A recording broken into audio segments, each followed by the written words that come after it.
Is everything all right? People talk, say things. Hello? Why didn't you tell me it was out of order? I suppose you think that's funny. I'm not allowed out the front door. Who says you weren't? Them. Who? Them. It was terrible out there. I could hear breathing. We told you. Are you worried about the man? They hate us. That's the truth. They want to kill and torture every one of us. You can see it in their eyes. Come now, Frederick. Do you dream about unholy things? I really don't like what's going on here. There's something wrong, and that's a fact. Wait. What did you dream last night? This manifestation of evil. You must be delivered from evil.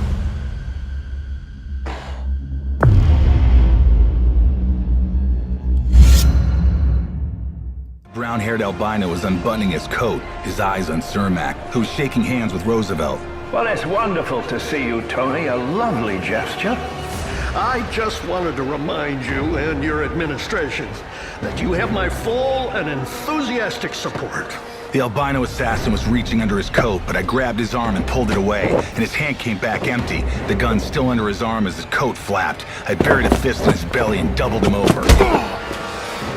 And when he came up, the snout of my 9mm stared him in the face. You got you this time, fucker. Sounded like firecrackers, and the muzzle flash above the crowd looked like fireworks, but this was something else. Blurred figures in the crowd were falling, and a stubby, bushy-haired brown little man in a white shirt standing up on a bench was swarmed like a come-to-Jesus meeting got out of hand. Meanwhile, the ex-blonde was pulling away, and I swung at him, and he went down, unconscious, as the mass of people around us were heading to my right. I moved against the tide towards Cermak, pushing, shoving, and got to that touring car where Miller and Lang were crouched over the fallen Cermak, red spreading from his left side under his unbuttoned suit coat. Where?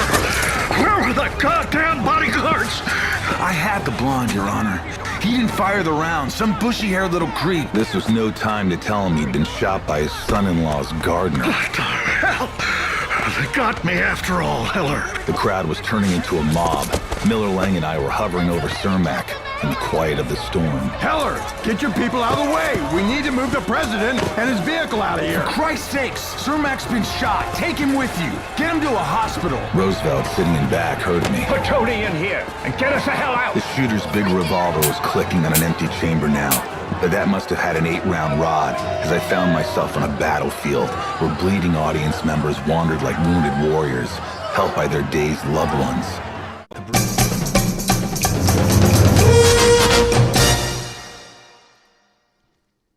Although edited for television, tonight's thriller contains scenes of suspense and violence which may be unsuitable for young viewers. Parental discretion is advised. Observations with Robert Meyer Burnett.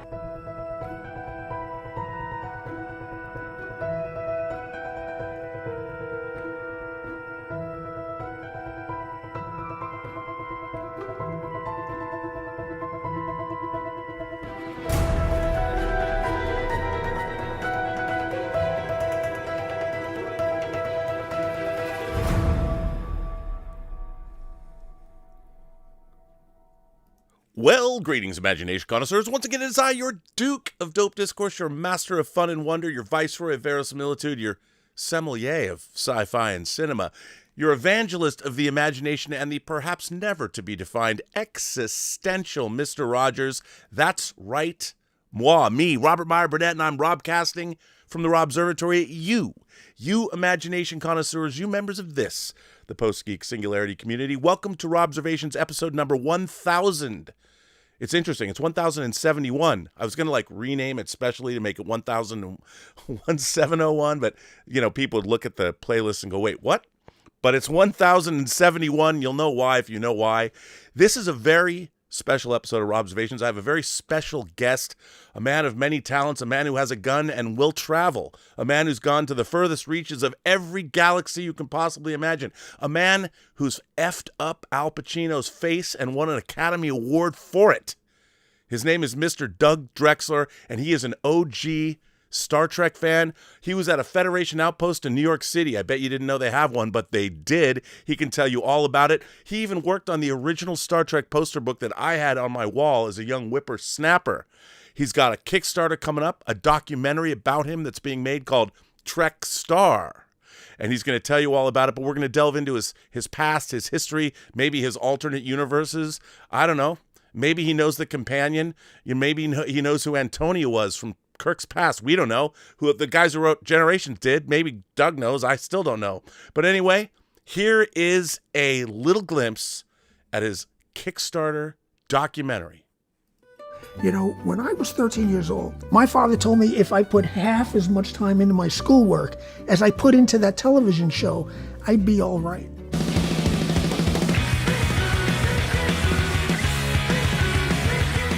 I guess it did work out pretty well. I mean, my father did go with me to the Academy Awards, so, I mean, can you beat that? Thank you, incredible. And we're here to tell the story of Doug's life in a new documentary. Doug has won an Oscar, 2 Emmys, 2 Peabodys, and he's got a Klingon named after him.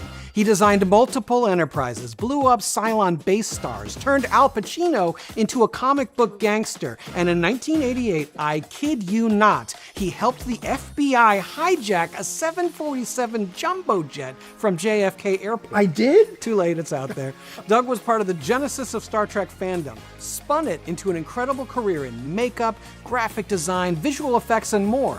And he helped pass the torch on to the next generation. You know, I've been on so many bridges, Klingon, Federation, you name it, and with some of the most amazing actors and wonderful directors in Hollywood. But I've also spent my years on the lower decks with the working stiffs, and I mean the men and the women that do the hard, unglamorous work of bringing a movie or a TV show to life. We really made some magic here. I can't get over it.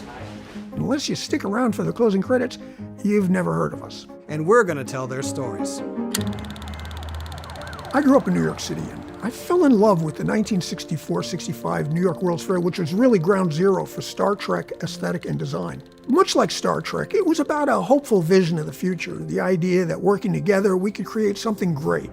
And I live my life by that belief, and I want to share it with my friends and the world. As a kid, I loved reading books like this and watching videos like this, where I learned that shows and movies were made by real people like you and me.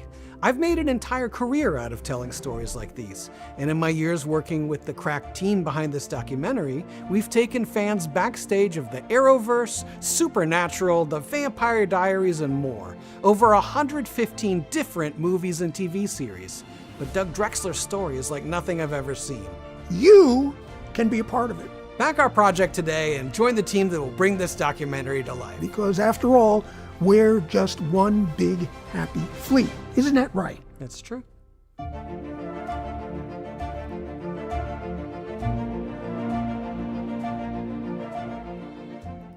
This Kickstarter is active right now. We're going into the final week of it. Not we are, everybody is. I have nothing to do with this Kickstarter. I'm just a supporter.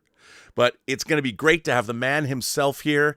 You know, you can say all kinds of things to him. You can say, beam me up. You can say, set for stun. You can say, what do you know, Starbuck? And he can answer you. Ladies and gentlemen, boys and girls, put your hands together. Or what do you do? Flashes your lights if you're on Argelius. Mr. Doug Drexler. Doug. Ladies and gentlemen. Welcome to the show. Oh my God, I can't believe I'm here with you. You know what? It's always so good to see you. You know, I've been an admirer of yours. You came to my Eyes Wide Shut birthday party in the late 90s. You know, I didn't even know that was happening, but you were there. And, you know, you go all the way back so far. You've got pictures of you and your friends watching Star Trek when it was originally broadcast back in 67. You came out to Hollywood. You won an Academy Award working on a movie that Warren Beatty directed. Dick Tracy, of course, the man who wrote the novelization of the movie is Max Allan Collins, who wrote my audio drama. So I'm working with Max. And you designed the NX-01 based on the P-38 Lightning, one of my favorite planes from World War II. Yep. You've got stuff in the backyard from the World's Fair. Yeah. You know, and you've got a parrot. Or is it a parrot? It is a parrot. He's 43. You want to come here and say hi? Come here. So, everyone, you got to meet. This is a real parrot. He's 43 years old. Here. you can't stay on my arm because the blood runs out. He's 43 years old and he runs my life, and never, I don't care what anyone says, you don't want a parrot, okay? Here, go back. Wow, does he know you said that to him? Yeah, he knows. Okay, all right. Well, listen, before we start, I just want to say, Mike Akuda, who's part of your little art department mafia, we'll get to that. Today was the day that Ralph Winter, producer of the Star Trek feature films, called him to get him involved in, I only know this because he posted it on Facebook. He was called, he got the call today. This is the anniversary where he got the call to go work on Star Trek IV: The Voyage Home. Really? From producer. Yeah, well, according to him. Mike Akuda never lies. He's like a Vulcan. He'll never lie. He'll never lie. He'll never spill secrets, and he'll never talk shit about anybody, unlike myself. Totally honest. Totally honest. One of the greatest guys I know. Him and Denise, amazing. Totally amazing. And I mean, well, first, Dick Tracy, of course. I mean, I love a lot of stuff, but for me, it's like one of the greatest movies ever made because it changed my life completely. And it got me to Star Trek. That was most importantly, it got me to Star Trek, above and beyond an Academy Award. Well, I mean, I want to kind of take us back to, because I'm really curious. I love hearing you tell these stories. You were already a fan, like, of Roddenberry's work because you'd watched Have Gun Will Travel, right? You'd seen things like Lieutenant. Yep. What was it like for you? Because I wasn't even born yet when Star Trek debuted. What was it? This is no commentary on your youthful vigor, because you're in way better shape than me. You've got a con chest going too. You know, one of the main questions I always got from people when they heard I was on Star Trek was that really Ricardo Montalban's chest? Well, that was an appliance, right? Nope. No, that's really was his chest. The guy that was fine Corinthian chest. Yeah. But what was it like? I mean, take us back to like the Summer of Love. Well, I was before the Summer of Love. Were you aware of Star Trek before it debuted? Like, was it on TV? Had you heard of it? Have you seen like bumpers? Was there the fall preview of the TV guide? Did you know about it? Now we've got so much streaming and so many, you got Netflix, and I mean, there's a million things out there. But when I was a kid in the 60s, there were only 3 networks. Right. And those networks were kicking ass because they had tons and tons of money. But now the pie is sliced so thin, they don't want to even do, if you're lucky, you get 10 episodes every 4 years, But back then, they really had it down to a science. In September, all the hot new cars from Detroit, I wasn't a motorhead, but I love design. And all 3 networks premiered all their new shows the same week. It was a giant competition. And they would build up to it and create this excitement. And if you're like 11, 12 years old, and remember, there's no videotape, there's no streaming, there's no internet, there's no cell phones. So that is like the greatest thing that's happening in your life at the moment. Yeah. Aside from that, it's school. That's a horror film. So they would start their publicity for the fall sneak preview premiere in September. And so I was catching little bits. They weren't showing a lot, but there were little bits on Star Trek among their other shows. I mean, they had The Man from U.N.C.L.E. and it was I Spy. And I mean, it was really a crazy time for TV. I think what really grabbed me was, and of course they don't do this anymore either. Back then, there was a lot of art that was being used to promote the show. That's right. And done by artists, by hand, painted with a brush and some color. Now it's like CG or Photoshop and stuff like that. But there was NBC did these wonderful murals, giant panoramic paintings of all their new shows. And in there was a little bit of bracketed between the Bob Hope show and Dean Martin and The Man from U.N.C.L.E. There, you could see the guy with the pointed ears this handsome-looking guy with some kind of a ray gun of some type, and this unbelievable ship behind them, which we had never seen anything like it before. And I mean, and I was a science fiction fan, a literate science fiction fan. I mean, I read everybody, Harlan Ellison and H.G. Wells and Ray Bradbury. And so I was a connoisseur. And there wasn't a hell of a lot on television at the time. Sure, you had the Twilight Zone, which is fantastic, and there was the Outer Limits, and a couple of, Lost in Space was happening and Voice of Bottom of the Sea. And as much as I love those, I'm nostalgic about them, they were, Lost in Space and Voyage was pretty silly, but wow, that sea view was absolutely spectacular. Oh, it was. The Jupiter 2 was stunning. But here was this ship that we had never seen anything like it before. And back then, spaceships were either flying saucers or they were cigar-shaped, shiny, rocket ships with tail fins that landed on their tail, which eventually we thought that was silly, rocket ships landing on their tails, and that was just a science fiction trope. Well, look what's happening. It's actually happening now. When I saw the Falcon booster land at sea on a barge, yeah, I knew the world had changed. Totally. And it was, I mean, we're in the midst of the Vietnam War, and the Cold War was raging. At the time, were you an optimistic kid? Were you somebody? I mean, obviously, we saw in the Kickstarter video the World's Fair, and as you pointed out, the great design of that World's Fair and how it was very futuristic and that mid-century futurism that Walt Disney keyed on to for like Tomorrowland. Were you an optimistic kid about the future? I was. Although I was worried about Vietnam because I was getting to that age. And I actually was. I had to go in for my physical for that. I didn't know what was going to happen,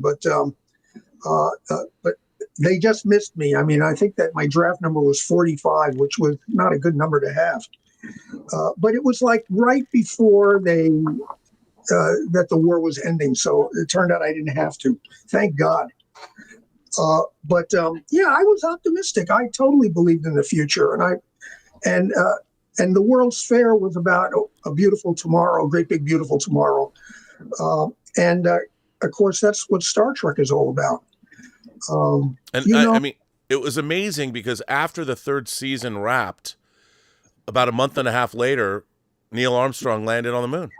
Yeah, in '69, July 20th, 1969. And I can only imagine that as a Star Trek fan and seeing the realization of the Apollo program happen, I mean, I know it was sad Trek went off the air, but what was it like to, have watched 3 seasons of this show and fallen in love with it and then actually see mankind boldly go where we had never gone before? Well, I mean, the thing was that I always felt like I was ahead of the curve, that I knew what was going to happen. It was just everybody else who didn't understand. I was crushed when Star Trek was canceled. I mean, back then, if your favorite show was canceled, it was like they were dead because there was no videotape. You'd probably never see them again. And it was absolutely crushing. I mean, I was part of the Save Star Trek campaign in the second season and the third season. Did you know B. Joe and John Trimble? Did you actually know them? I didn't actually know them. They were out in California, and I was like a 12-year-old kid in New York. But because I wrote fan letters to the show while it was still on, and they used to send me pictures of the ship and William Shatner. It was, B. Joe was working for Majel for Lincoln Enterprises, which was their little mail order catalog thing, which was mind-boggling to me when I got the first thing I got. Because I wrote letters, I was on the mailing list. Right. And I eventually got this one sheet from, I don't know if it was Lincoln Enterprises yet, that had 3 columns of different things you could get for like a couple of bucks. Like insignias, film clips, stuff like that. And it like exploded my mind because there was nowhere you could get anything like that or even I couldn't go on the internet and type in Star Trek scripts. There was no way. So that was mind-blowing for me. And, of course, that meant I'd take my couple of bucks, put them in an envelope, send them to California. That would take 2 weeks. And then, I mean, I would get whatever it was I ordered in like a month. It's like now I could order kitchen sponges and have them at my house in 3 hours. Back then, it was like, and I would run to the mailbox every day to see whether it had arrived. Eventually, that became a full catalog that had actual scripts from the show. Yeah. And the thing was that, and of course, I didn't really know it then, but Major was printing those scripts at Paramount, at the printing shop. The film clips were coming off the floor in editorial as, what they were going to throw away. And or insignias from the uniforms. You knew they were coming from the same place, that made them for the show. That was, of course, I didn't know that then. But the thing was that to be able to order the writer's guide, all the scripts were available. Of course, there were the Cage, which was a 2-parter, was extra expensive. Well, the menagerie. Yeah, I mean, it was like back then. I don't know how much the script cost at that time. Maybe it was $10 for the 2-parter. That was like might as well have been $100. Right. I ordered film clips. I ordered the treatment for the show, and the film clips really were a revelation because you get these clips, which were amazing, first of all, but then every once in a while you would see a clip of a guy with a clapboard right in front of Spock. You'd be like, what the hell is that? And you realize that there was this world that was just beyond the frame. And then when Stephen E. Whitfield, Stephen Poe, came out with the Make Star Trek, I guess, second season came out. Yeah. That was an epiphany for me because I'm like 12 years old and I'm reading call sheets and production memos. Actually, Bob Justman's production memos were like the highlight for me because he was such a funny guy.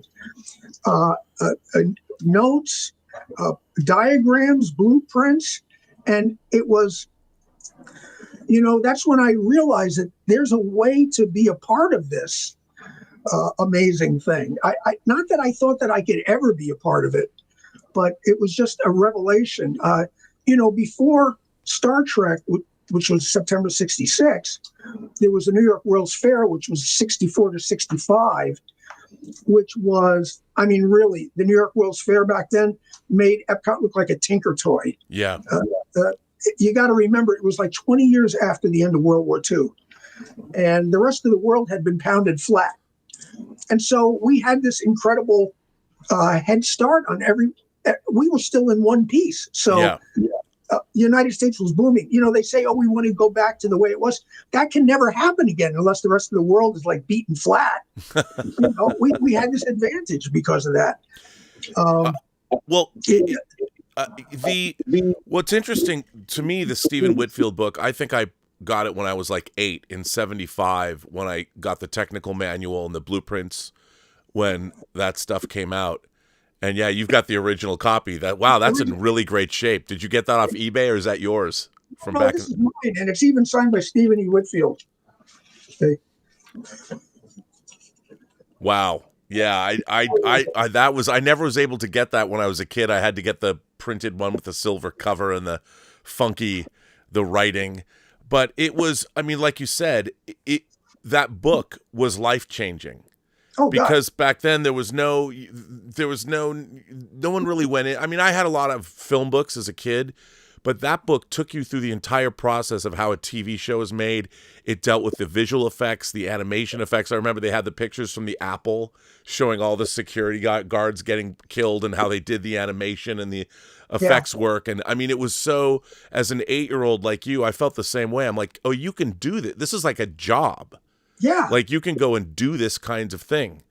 Well, how did you, carrying on, what was really weird about Star Trek, and it's hard to explain to people now because it's par for the course, but fandom and making stuff, like you had the first conventions in 1972. I was there. You were, I was going to say you're probably the very first convention. I was. And then the merchandise by 1976. I think you had the poster books coming out, the Mego action figures, because the animated series was 1973 and 1974. What was that like? I mean, after it went off the air, Fandom sort of flourished. It blossomed and flourished, and it became there was no TV shows that had conventions about them. You know, what was that like, and how did that develop, and what was your experience? I mean, it's not like you said, you didn't have the internet, and suddenly you were kind of at the epicenter of fandom with the Federation, the Outpost, and how did all that come about? Well, at that time, literally the fans owned Star Trek. Paramount really had no interest in it, and there was the animated show, but I was at the very first Star Trek convention in New York, and they expected maybe 500 people, I guess, something. I think 2,000 showed up. Roddenberry was there. That was the first time I laid eyes on Gene Roddenberry. He ran the projector. He showed the blooper reels. The first time I'd seen the blooper reel, he ran the projector. He also showed the black and white version of The Cage, which no one had seen up until that point, unless you were. There was the World Science Fiction Convention in Chicago or something where he showed the first two pilots before the show actually aired. But aside from that, no one had seen The Cage. Yeah. I was living in Manhattan down in the Village, and I had a job at a place called Holmes Protection. It was an armed response to burglar alarms in Manhattan, which you can imagine. In the 70s, that must have been fun. It was. I mean, crazy stuff. I mean, I found people tied up behind counters in jewelry stores, and it was. But anyway, I worked late, and I used to race home because I think at 10 o'clock the Outer Limits would come on. And of course, TV was appointment television back then because it wasn't on demand. That's why TV Guide was so big at that time. You either were there to see it or you missed it. So I would race home, put on the Outer Limits, and there was this like 12-second ad, a still frame during the Outer Limits that said, "The Federation Trading Post, the only Star Trek store in the galaxy," and you got to imagine the sound of a phonograph needle dragging across vinyl, that sound. Sure. I'm like, what the hell? And it was like around the corner from where I worked at Holmes Protection. So I figured I'd stop in there and see what the hell's up. And it was a 2-second-story walk-up on the outside of a building that doesn't exist anymore. 53rd and 3rd. I mean, that's some pricey, what a place to be. I mean, it would be, you would imagine something like that would be in the East Village, hidden away. Is that by where the W Hotel is now? Gee, I don't know. Oh, around 53rd? I don't know where 3rd is compared to the City Corps building, right across from City Corps. And so I went over there, and there was this, big plate glass window with this pretty cool graphic of Spock giving the Vulcan salute on there. And I could see somebody inside. The door was open. Somebody's inside painting, and I go up and I look in, and the guy sees me, bushy hair, with a mustache. It's this guy named Chuck Weiss. And he had opened a Federation Trading Post in Berkeley, California, which was like a hotbed of Star Trek fandom, the college community. Yeah, I would imagine. And he decided they were going to open one in New York. And he saw me and came over. And that's when it's really uncanny. There's this thing that happens, this shared childhood thing when it comes to Star Trek. I mean, I could meet people at conventions I've never laid eyes on in my life. And right away, it's off to the races. It's like I've known you for 10 years. Yeah. And we could jabber away and talk. And so Chuck and I hit it off. And he said, "You want a job?" And I was like, "You mean here?" I was like, "Hell yes." Are you kidding? I gave my notice at Holmes Protection. And he introduced me to a guy named Ron Barlow, who Ron was really an interesting guy. He did a lot of comic book reprints. He was into the EC comics, horror comics and science fiction comics. He was doing reprints. Now, for people who don't know, EC comics, the only EC comic left today is Mad Magazine. Mad Magazine used to be a comic book.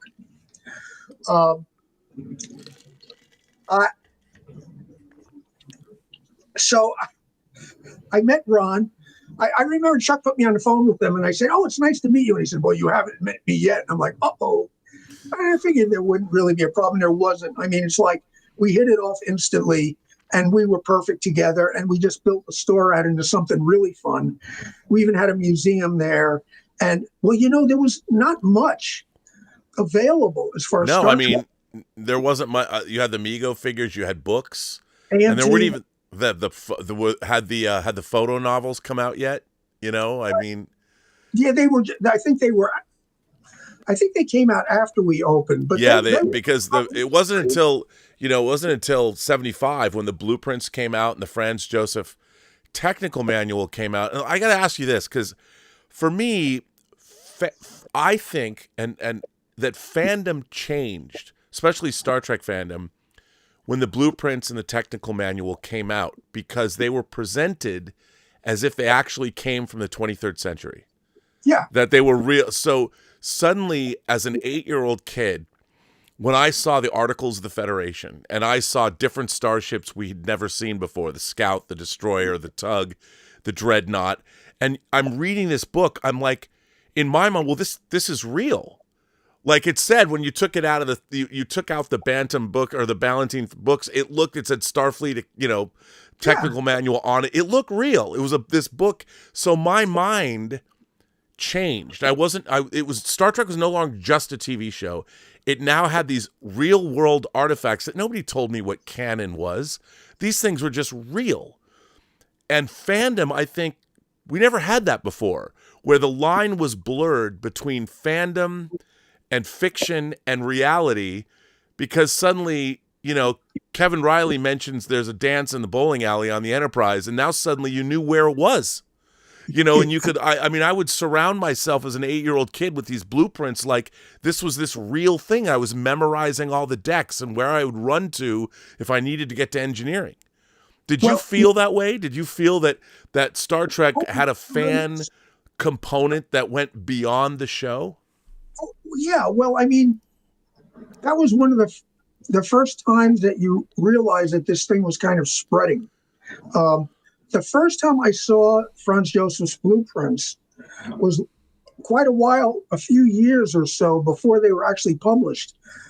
I had gone to the Air and Space Museum before the big building had opened. It was like in a Quonset hut on the mall in D.C.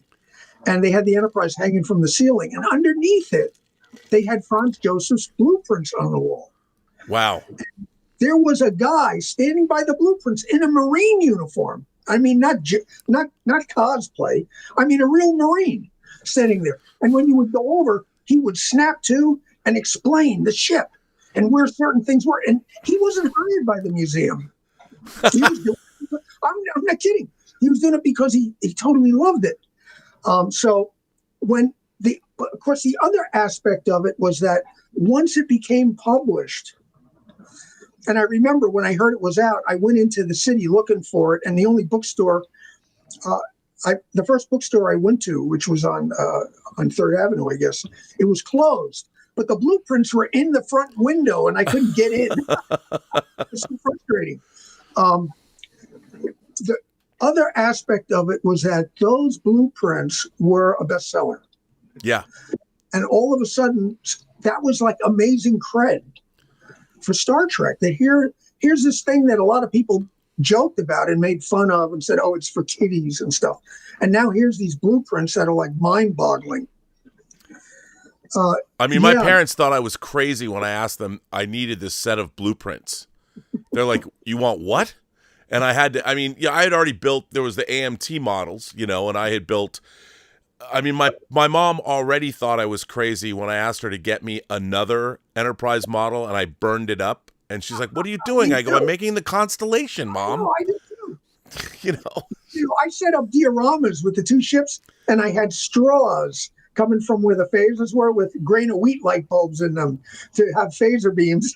And that was another thing that the technical technical manual gave you, was the name of all of the other Constitution class starships. We'd heard that there was the Intrepid, which we never saw, but the Defiant and the Exeter.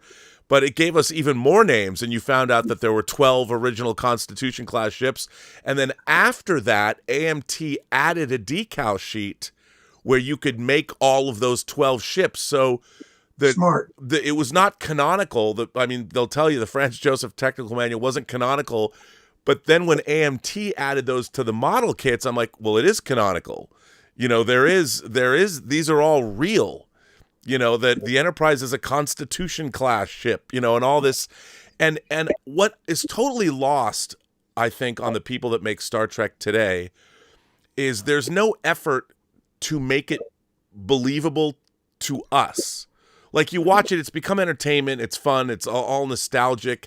But I think what people forget, and you saw this writ large on the big screen when the motion picture came out in 79, when the cutaway, of the Enterprise, the refit Enterprise, when you saw where everything was and all the layout, and you had people like Andy Probert and Mike Miner and all the guys that started working on it.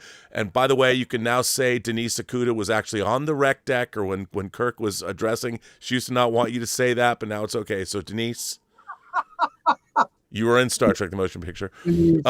So, from that time, from like 74, 75 to 79, all of this Star Trek stuff exploded.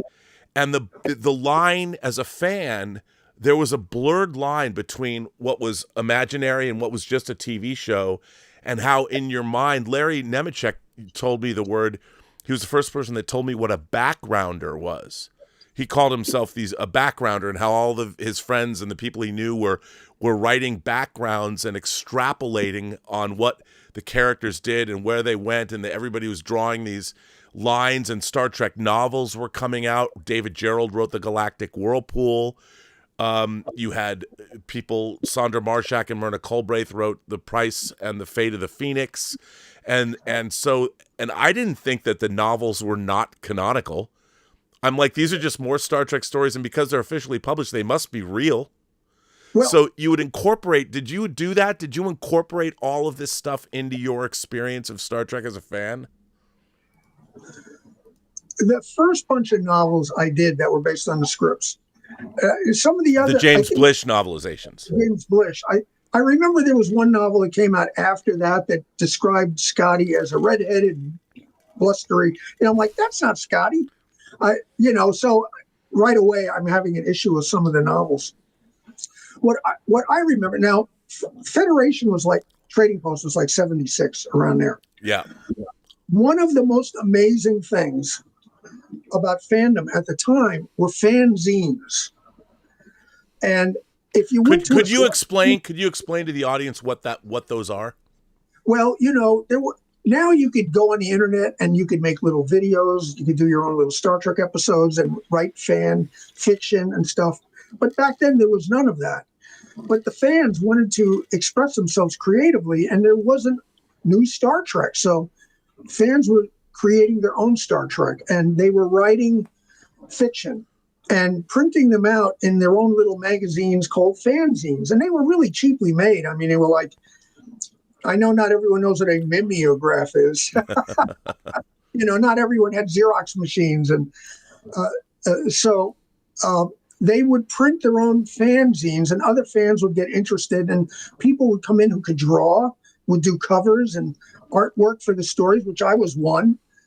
And when we had the Federation Trading Post, well, not just the Federation Trading Post, but if you went to a convention, there was always a fanzine room. That's a fixture that there isn't anymore. No. It was a big room with all these tables with all this fan stuff that was printed, as amateurs, with these great stories that were really, there was some wild stuff too.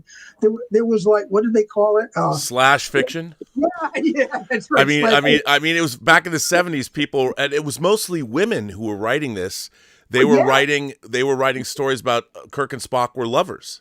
Yeah. And they were these beautifully illustrated. I bought some of that stuff too. That was my, I remember bringing home a piece of Slash fiction, and my mom's looking at this going, and there's this beautiful illustration of Kirk making love to Spock, and my mom is like, what is this? And she thought I was like, is there something wrong with you? I go, no, Mom, it's just another Star Trek book I didn't have.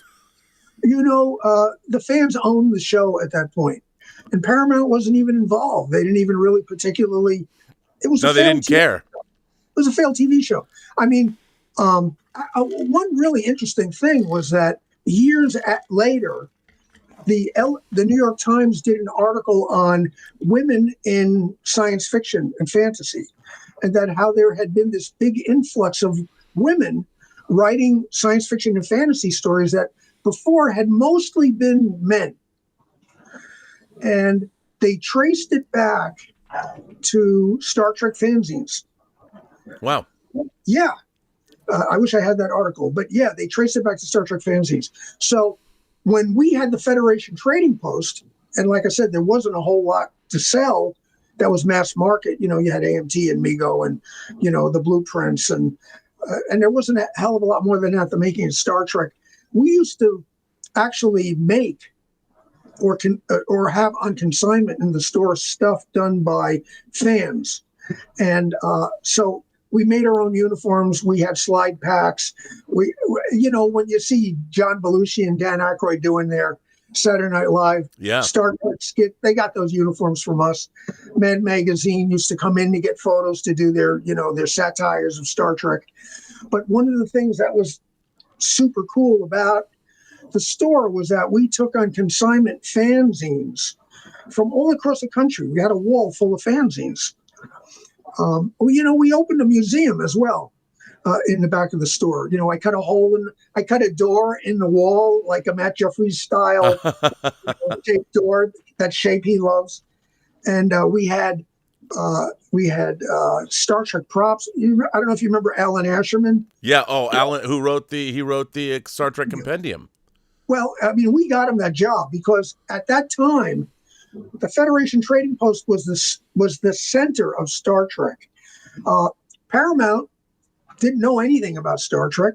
They didn't have much of anything. All the magazines, the TV shows, everybody would come to us, book companies, to read things and see if they were authentic. And basically, in 1976, we were doing what Paramount, there's, Paramount licensing that reviews everything, goes through everything. We were doing that then. Paramount they didn't care. They didn't have anybody. There was nobody. It was wild. Yeah, what for? I mean, clearly they weren't overseeing the Gold Key comics. Oh, my God. Well, Gold Key was right across the street from the Federation Trading Post. Did I ever tell you the story? No. We're in, Federation was such a great place to hang out and be crazy and not be mocked. Right. I mean, you guys were running a business, selling stuff. Well, did your parents ever look at you and say, "Where are you working, Dougie? What are you doing?" No, they didn't believe me. My mom hasn't believed half the jobs I've had either. When I finally started getting into working with Dick Smith and doing makeup, they didn't believe that either, But then the Academy Award happened, and then they had to. Well, hang on, we got to get there. You're jumping the gun. So Gold Key. So we're in the store, we're chatting, play audio soundtracks from the shows, and we're discussing how wrong it could go if the people in charge don't understand it, which we saw that happen. And I was using the Gold Key comics, and I know some people love those, but I was using the Gold Key comics as an example of how wrong it can go. And these guys come into the store, and they're kind of strutting around and looking around and kind of important. And they came up and they said, "Hi, we do the Star Trek comics. We're a Gold Key. We're from across the street." And we all just burst out laughing because it was, we were just talking about it. And I had to explain to them why we were laughing, because really, I'm sure you guys mean well, but, to fans who know Star Trek like a sailor knows the Blue Jackets manual, they're, like a mote in God's eye. I read that book. Larry Niven, Jerry Pournelle. Yeah. But I mean, obviously, I want to get into your getting to Hollywood. I just wanted to hear an overview of Star Trek fandom. But I have to ask you, I know that they had teased a movie. The Star Trek Phase 2 series was in production, and then it wasn't in production. What was it like for you when Star Trek the Motion Picture came out? And how did you feel about it when you first saw it? Well, Star Wars hit, and really it was Star Wars that pushed Paramount into considering Star Trek as something they might. Don't we have a space thing? Maybe. That was crazy. Star Wars was a big hit. I have to admit, I loved, the first couple of movies. I was kind of jealous. I felt, Star Trek fans are very proprietary of Star Trek, and I thought that Star Trek had been doing this, and no one noticed. And now this show is like getting all kinds of, attention. When they did the movie,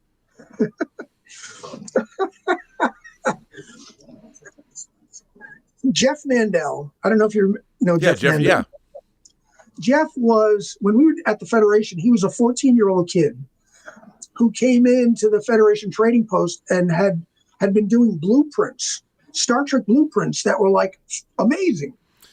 I mean, we were blown away. The guy, and you could, by the way, I should say that you could also eventually, a lot of these blueprints, like the blueprints of the mythical Gorn ship, you could buy. You could buy blueprints of the shuttlecraft, of the K-7 space station. It was all speculative. And Jeff Mandel's blueprints, they had D7 battlecruiser blueprints, and I bought them all. He was amazing. He was mind blowing, and we, he became part of the gang. And when we started doing the Star Trek poster book, which is another story, he ended up being involved in that. But when they started doing Star Trek, that was mind blowing. And Jeff and I looked at each other and said, "There's no way they're doing Star Trek without us sneaking out there and trying to get on the Paramount backlot." And so we literally flew to California, Los Angeles, with no way in. We didn't have a way in when we left or when we got there. And we basically, on the telephone, bullshitted our way. When we got an appointment at Howard Anderson, that at the time was on the backlot there. Yeah. And then we got a appointment to meet with Lee Cole. Remember Lee Cole? So Lee Cole did all the graphics. She was in the art department. And they even published Lee Cole's peel-off graphics book when Star Trek the Motion Picture came out. Yeah. So we got an appointment to visit her. She got us a drive on. So first we went over to, Howard Anderson, which was amazing because on the wall there was like still, and it was only 10 years, although if you're at that age, you're like 25 or something, that's half your life. There was a rough sketch of the lithium cracking station that became a matte painting. It was on the wall. Wow. I could have stolen it when I had a chance. But the Delta Vega lithium cracking station from where no man has gone before, which was awesome, matte painting. And so after we left there, we went over to the art department, which was in the same place for years and years. And Howard Michelson was the production designer on Star Trek the Motion Picture. Yeah. I didn't meet him, but he ended up being a good friend because he was an illustrator on Dick Tracy. And so that's where I really got to be close with him, Harold Michelson. What a great guy he was. Okay, now I wanted to show you, because we were talking about fan work. And I told you that a fan who watches this show and watches our John Campea show, sent me a piece of Star Trek artwork. And when I saw it, it made me feel like those heady days when fans were just making stuff. And what was funny about this piece of artwork, there is an episode in the first season of Star Trek called The Alternative Factor. You know it. Lazarus, what of Lazarus? No one likes this episode. People will tell you it's one of the worst episodes of Star Trek ever. I have been defending this episode for my entire life. And people are like, how can you talk the way you talk about Star Trek on the internet, but like this episode? And I'm like, the first 5 minutes when I was a kid winks out. So this fan of our show, David Brandstetter, I don't know if he's watching the show now. David Brandstetter sent me this piece of artwork. Now, he was not a Star Trek fan, but he was commissioned to do this. And I think this is what happens with Star Trek fans like myself and you. The only person in the world who would love this piece of artwork is me. I mean, nobody would love this, and I want to show it to you. Let me go full frame on this one. So here it is, David Branstadter's work from Oklahoma. You've got the if you know this episode, the Lazari fighting the Lazarus, the whole negative thing. I mean, there's so much. He saw this episode like once, but I feel like he totally got it. And the artwork, this artwork is great. So, you know, if you still had the Federation, so David, shout out to you, sir. Shout out to you all the way in Oklahoma. You know, he's a father now. So what do you think? You know, there's still fans. I mean, he wants to be a comic artist. I think he's really talented. But anyway, so now that I've shown David's work, I want to jump ahead. Now you've bamboozled your way onto the Paramount lot. You know Harold Michelson. Did you think now that there was a possibility that you could work in Hollywood? Well, I knew there actually seemed to be a possibility, but I had no idea how to do it. Like, did you have a background in makeup effects, in art, in any kind of? No. No, I mean, I had drawings that I did, and I brought a portfolio with me. And so you weren't like looking for a career in the arts. Did you think, oh, one day I'm going to design an enterprise for a Star Trek show? Well, I'm going to work on Battlestar Galactica. I'm going to do Al Pacino's face and win an Academy Award. Did you have any inkling? No. It was impossible. It was really impossible. I mean, I knew there was a possibility now that they were actually making a Star Trek. And I mean, look, at that age, you have no idea how you get to do these things. It just seems insurmountable. But Lee Cole wrote me a recommendation on the spot. I still have it. And, you know, when she worked with us on Enterprise as a set designer. Yeah. And I brought that scrap of paper in that she wrote recommending me, and she like looked at me like I was out of my mind. She couldn't believe I still had it.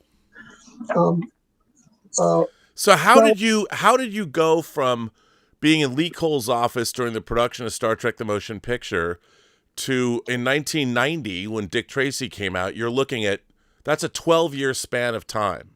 You went from being in Lee Cole's office to winning an Academy Award. What? I mean, I'm still waiting. I've been here for 37 fucking years.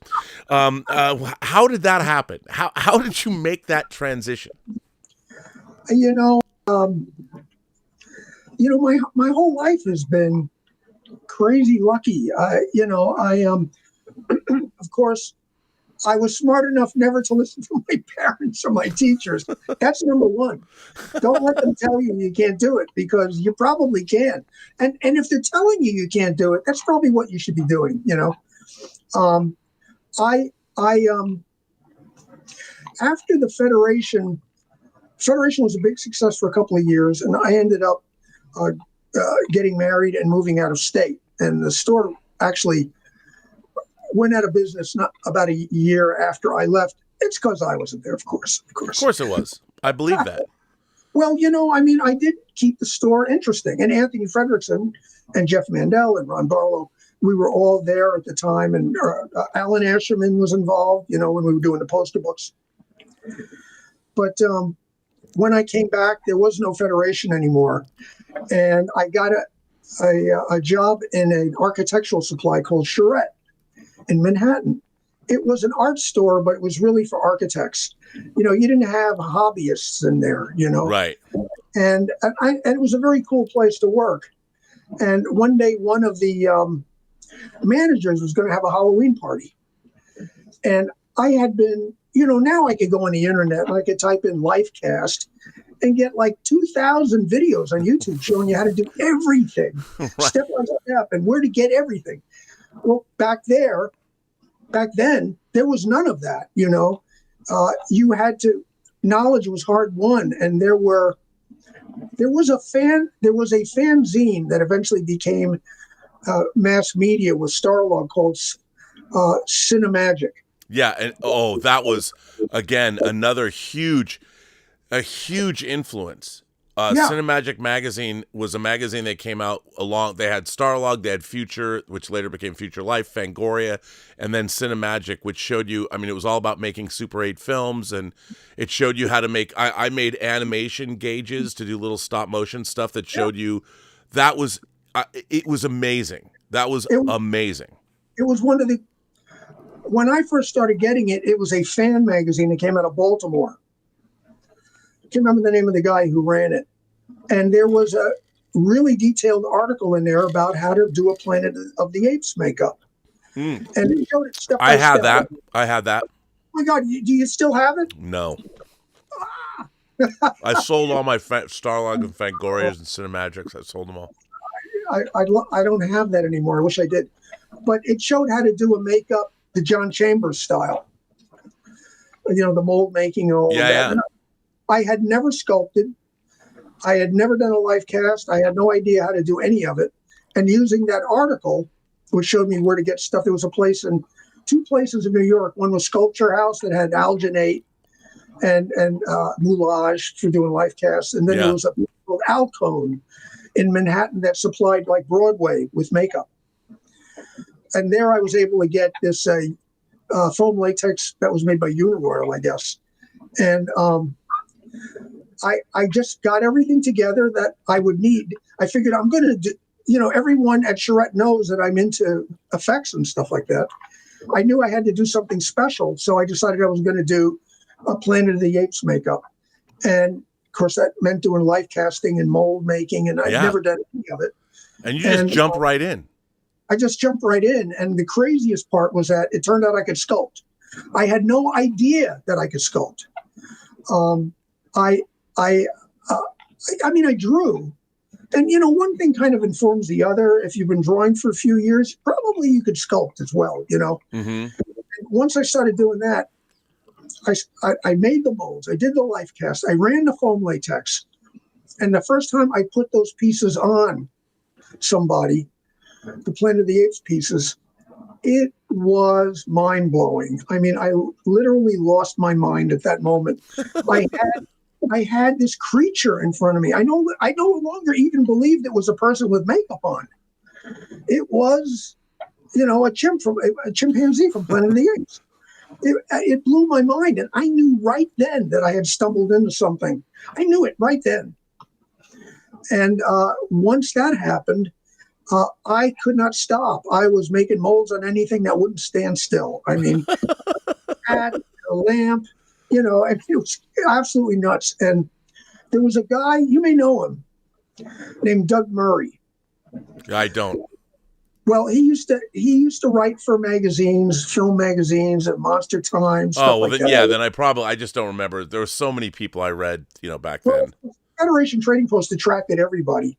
And so Doug used to come in with Allan Asherman, and I got to know him. And I knew that he had a lot of stuff. He had visited John Chambers out in Los Angeles years before. And John said, I got all this stuff in my garage. Take it. And wow.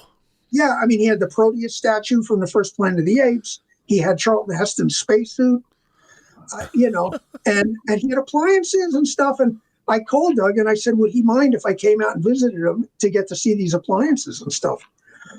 And I went out to his house and I had pictures of my work I wanted to show to him.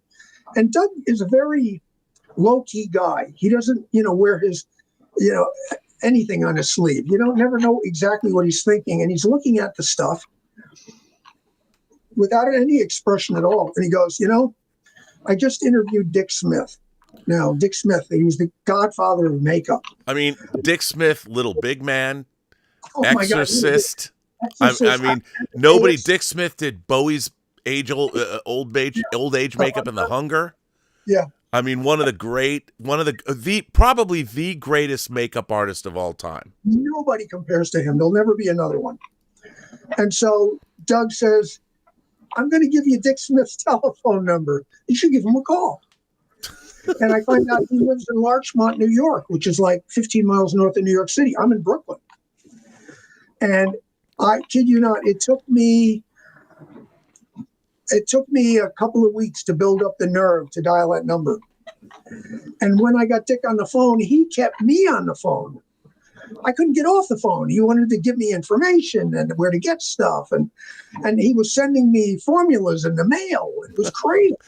And, yeah, it was absolutely amazing. And then one day I'm mixing a bucket of plaster, like a Saturday morning or something, and the phone rings and it's Dick. And he says, he's one of the few people who actually calls people chap, and he doesn't have an English accent. Right. He says, chap, I'm going to be doing this picture called The Hunger with David Bowie and Catherine Deneuve. And I want to know if you're available to come up and be an assistant. And I was like, okay, can I just stop you right there? Oh my God. Oh my Tony God. Scott's first movie, Catherine Deneuve, one of the most beautiful women in the world, Belle de Jour, Catherine Deneuve, Umbrellas of Cherbourg, Catherine Deneuve. And then, of course, The Man Who Fell to Earth himself, Ziggy Stardust and the Spiders from Mars. Unbelievable. Were you freaking out? Oh, yes, I was freaking out. I mean, when I got off the phone, I didn't know whether to sit down. I didn't know whether to stand up. I remember he said to me, I can't afford to pay you very much. Would $60 a day be okay? And I think I was making $150 a week at Charette. Yeah. So I was like, welcome to Hollywood. Oh my God. So after I got off the phone, I was like running and jumping up and down, and that bucket of plaster I was mixing, it solidified in the bucket. And I always felt like that was the moment where my life solidified. And I popped that disc out of the bucket, and I still have it. This is it. My God. I wrote every makeup job that I got after that on the side. Wow. Yeah. That's amazing. What are you going to do with that? Is that going to the Smithsonian? I don't know. But so he hired me, and that was like the beginning of my career, and it hadn't stopped since then. Okay, but wait a second. You're now stepping into your first Hollywood set, you know, and you had the British invasion of directors coming over here, the brother of Ridley Scott's first feature film. They've been both doing commercials. You've got one of the greatest French film stars of all time. You know, you've got Susan Sarandon in a great lesbian love scene, if I do say so myself, one of the greatest. And you're going to do old age makeup. Dick Smith is going to make old age makeup, not just on Bowie, but on all the cadavers and everything. Yeah. What was it like? What did you think about when you walked onto a set for the first time? And what were your impressions? They shot it in England. So I was never on the set for that picture. Oh, I'm sorry. I didn't know. I would much rather be in Dick Smith's lab in Larchmont. Sure. You know, to me. Yeah, but now I look like a dork because I didn't know that. So. Oh, well, you didn't have known that. Working at Dick's, well, first I was introduced to his, group of people that he worked with. There was Carl Fullerton, who was a genius. Yep. As a matter of fact, he did an incredible makeup on, what was the name of that movie? Remo Williams. Right, on Joel Grey. It was an Asian makeup on Joel Grey that you could not do today. They would have a fit if you did. Yeah, he would have been canceled. Yeah, well, the thing was that when I first got into makeup, it was a makeup artist to turn any race into any other race. Yeah. And I always thought, I think that there's a big fuss now. It's kind of crazy that, well, a gay person, if the character's gay, it should be played by a gay person. Why? Well, that's acting, dear. That's what James. That's what Laurence Olivier would say to Dustin Hoffman. It's crazy, Dick Smith worked with Olivier, before, and they used to call him Larry O. Right. He was great friends with Larry O. Did he do Marathon Man? Was it it was Marathon Man. I don't know if Dick Smith did Marathon Man. I don't know if he did, but I know he did The Moon and Sixpence with I didn't know this. I didn't know this story. I didn't know that The Hunger was the first movie you worked on. So that movie came out in '83. So then you really had you had the 80s to work on your craft in terms of makeup effects. Yeah, I was doing makeup for about 11 years. I was on the Hunger. Kevin Haney was there, and Dick's son. I love Kevin Haney. He worked for Makeup Effects Lab later. He worked on Star Trek. Kevin's a genius, and I always thought that he's one of the greatest character makeup artists ever. The fact that Dick brought him out. Well, Kevin worked with Dick first on Altered States with Carl. And then, when they were doing The Hunger, there were like 6 stages of old age on David Bowie. Yeah. The couldn't sculpt it all. What Dick would do is he would sculpt one half of it, and then Kevin would do the other half. I mean, that's like mind-boggling. So I fell in with these guys, and we all had a great time together. We had so much fun. It was tons and tons of fun, and I was on that job for like 6 months. And while I was there, and Dick and I got to be really, really great friends. While I was there, a guy came up. He was going to be handling. They did some shooting in New York City. On the Hunger, they did. Hunger. Yeah. And this guy, John Caglione, who was a makeup artist and was another protege of Dick's, came up there because he was going to cover the set for that. That's the first time I ever saw John. Didn't he work on Altered States too? I don't remember John being on Altered States. I don't remember John being on Altered States. John always felt kind of on the outside. He was a Dick Smith guy, but I don't remember him actually working up at Dick's house. And I thought that was always a disappointment. Of course, it was a disappointment for John, and he never really. Although Dick got John his job. John was on the original Saturday Night Live. Oh, wow. With Aykroyd and all those guys. He did Coneheads. Remember when Aykroyd was, what's her name? The French chef. Julia Child. Where she cuts herself and the blood is like squirting all over the place. John's under the table pumping the blood. And Aykroyd's going, more blood, more. John had a very close relationship with Dick, but I think he always felt like left out because he wasn't up there. I mean, to work in the lab was like a big deal for a makeup artist in Dick's lab. But so after the Hunger, I got a call from John Caglione, and he says, Dick recommended that I give you a call. John was going to be doing Amityville 3. Which was directed by Richard Fleischer, of all people. Wow. Who directed 20,000 Leagues Under the Sea. And Patton, right? Oh, my God. I mean, the guy he was a master. It was so exciting. And so I came to work for John. He was out in like Floral Park, Long Island. And John and I just were like beans and cornbread. It was ridiculous. We were laughing all the time. I mean, John and I became Caglione and Drexler. And we worked on everything for that next 10 years, right up to Dick Tracy. And you could have moonlit as a comedy duo in Vegas with that name. We always referred to ourselves as the Martin and Lewis of makeup. John was still like my brother, and we would hurt each other with laughing.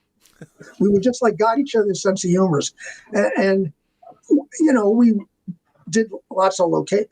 John gave me opportunities that no one else would have.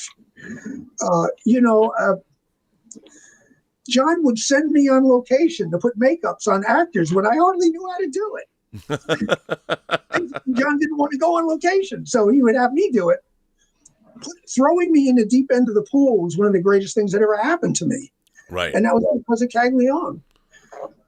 And so he was one of the greatest things ever to happen to me. I mean, he wanted me as a partner,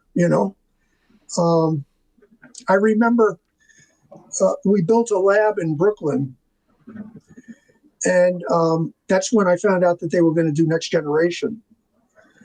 And I remember just saying, I can't believe they're doing Star Trek and I'm not there. And John says, well, Doug, why don't you just give Bob a call? He knows who Bob Justman is. And I'm like, I can't call Bob. And I'm like, well, why can't I? I mean, I'm a professional now. Yeah, you're working on big movies, and these are just TV people, dude. So John kind of made me see the light again. And I got on the telephone right then and there, called Los Angeles, got the number for Paramount, called Paramount, and I said, I'd like to speak to Robert H. Justman in the Star Trek office. And they said, one moment. And I got Bob Justman instantly. I mean, it was unbelievable. And Bob is a wonderful guy. I mean, if you read his... Okay, I got to break that down. Okay, you finally get... Now, you've known Bob Justman because you read The Making of Star Trek. So you've read...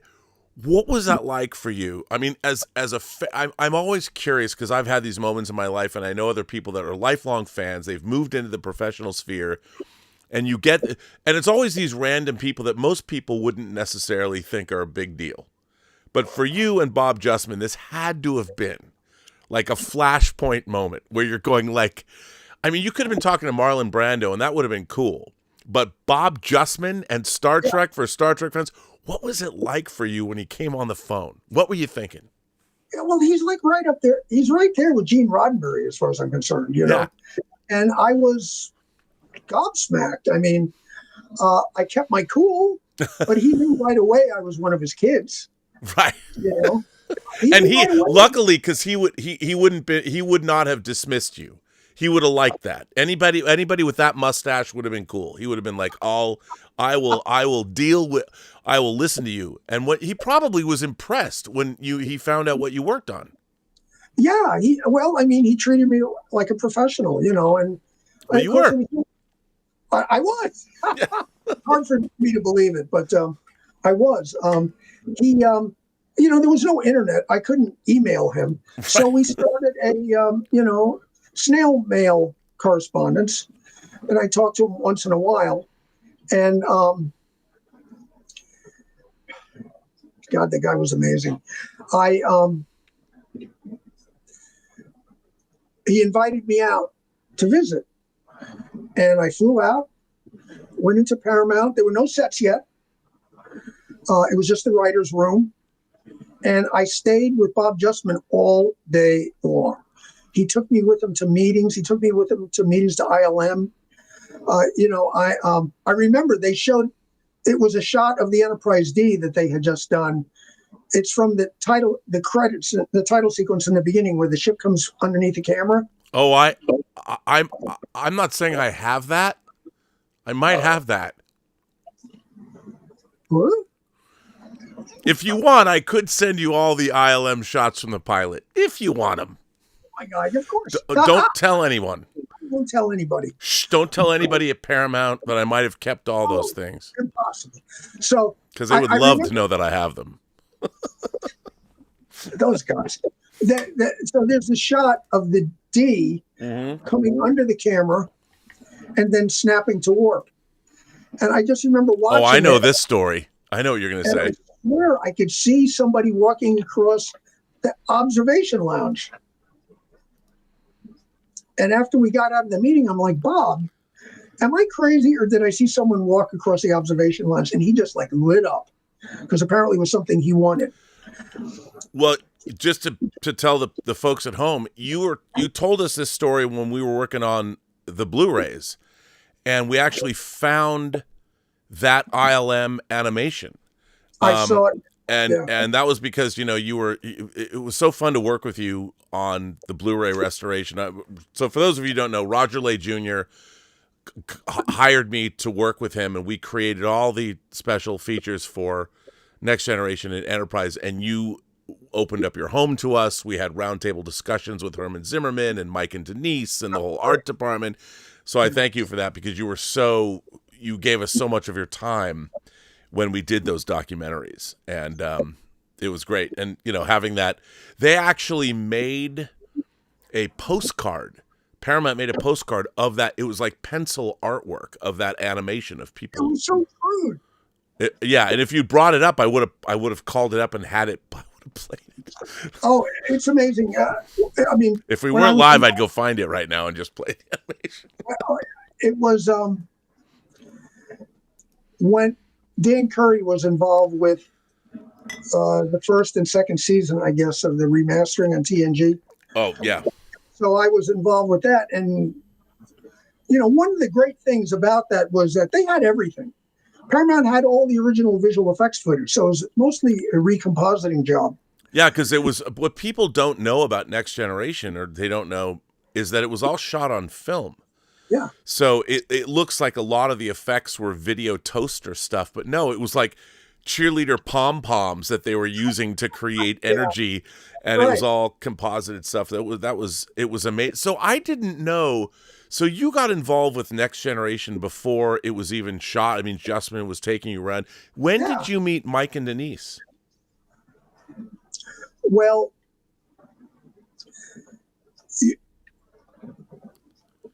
before that happened, Bob had invited me out. They were shooting. And I wrote Bob and I said, you would make this kid's dream come true if I could come out and visit the sets. And he wrote me back, I still have it, of course, a letter that said, we want to make this kid's dream come true. It says, however, I can't say when, because I'm thinking, oh, here's a letdown. He goes, because it's up to you. You say when and we'll be waiting. Wow. Yeah. And so I went out and I guess they were shooting The Last Outpost at the time. And, I think that was that's the very first Ferengi episode, right? Yeah, which is not a good episode, but. No, but it had great makeups. Well, yeah, I mean, they had, that was the first, and Armin Shimmerman. And he's still, he'll still take the blame for wrecking the Ferengi. The Ferengis, I hated them in the beginning. They weren't. It was a writing They didn't know what they were supposed to be. They didn't get great till Deep Space Nine. They did. Deep Space Nine they turned a sow's ear into a silk purse. Oh man, Ira Bear is a funny guy, and he knew how to play the Ferengi. He did. Serious and amusing at the same time without being silly, But now let me ask you for the timeline. Okay, so Next Generation debuted in 87. But you went on, Dick Tracy came out in 1990, and that's where you won your Academy Award. And I actually, let me call up a little photo of you here. This is you at the Academy Awards holding your Academy Award. And here is a photograph of you working on Al Pacino's face. Oh, is that? Oh, it's not you? I thought it was you. Okay, so here's the two of you. And then here's all the creatures. Here's all the incredible. This is what you won the Academy Award for, and you look at all of these incredible makeups. And how did you get here? So we're talking 80s Last Outpost, that's first season, but how did you make it to Dick Tracy? Well, I remember talking before the first meeting with Bob. He knew that there were issues between the East Coast Union and the West Coast Union. The West Coast doesn't makeup artists coming from the East. They've got makeup artists out West who need to work. And I remember Bob saying, well, there's more than one way to skin a cat. He goes, our scenic art supervisor is coming from Hawaii. And I remember thinking, wow, who is this guy, lucky guy? And it was Mike Okuda. While they were doing Star Trek, John and I were being makeup artists and working, Dick was funneling jobs to us, and we did some really interesting jobs. Michael Mann, I know that you're a Manhunter fan. Yeah. Oh, yeah.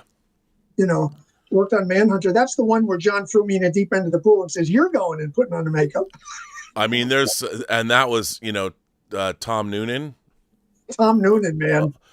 That makeup, the Francis Dollarhide makeup, dude. And then the whole Red Dragon, which they didn't show in the movie. He had the whole tattoo on his chest and stuff. Yeah, Michael Mann, you did it. Michael Mann didn't think the tattoo was a plus, and it looked good. It was amazing. There were Video Watchdog put it on the cover one year. Yeah. Well, Michael Mann said it made him look like a panty sniffer. Yeah. So by the way, you and I know what's wrong with being a panty sniffer. Come on. And don't think that Michael Mann hasn't been sniffing some panties. But so what happened was that, John and I were doing good stuff. We had a lab in Brooklyn that was really the best makeup lab on the East Coast. And I was sitting there one day reading the Hollywood Reporter, and I see an article that says that Warren Beatty's going to do Dick Tracy. I'd been reading Dick Tracy for years, since I was a little kid. And I said, John, look at this. Warren Beatty's going to do Dick Tracy. We both just looked at each other and we said, whoever gets that is going to win an Academy Award. I mean, we knew that. Wow. We knew that. There was a potential for makeup. I mean, there hadn't been.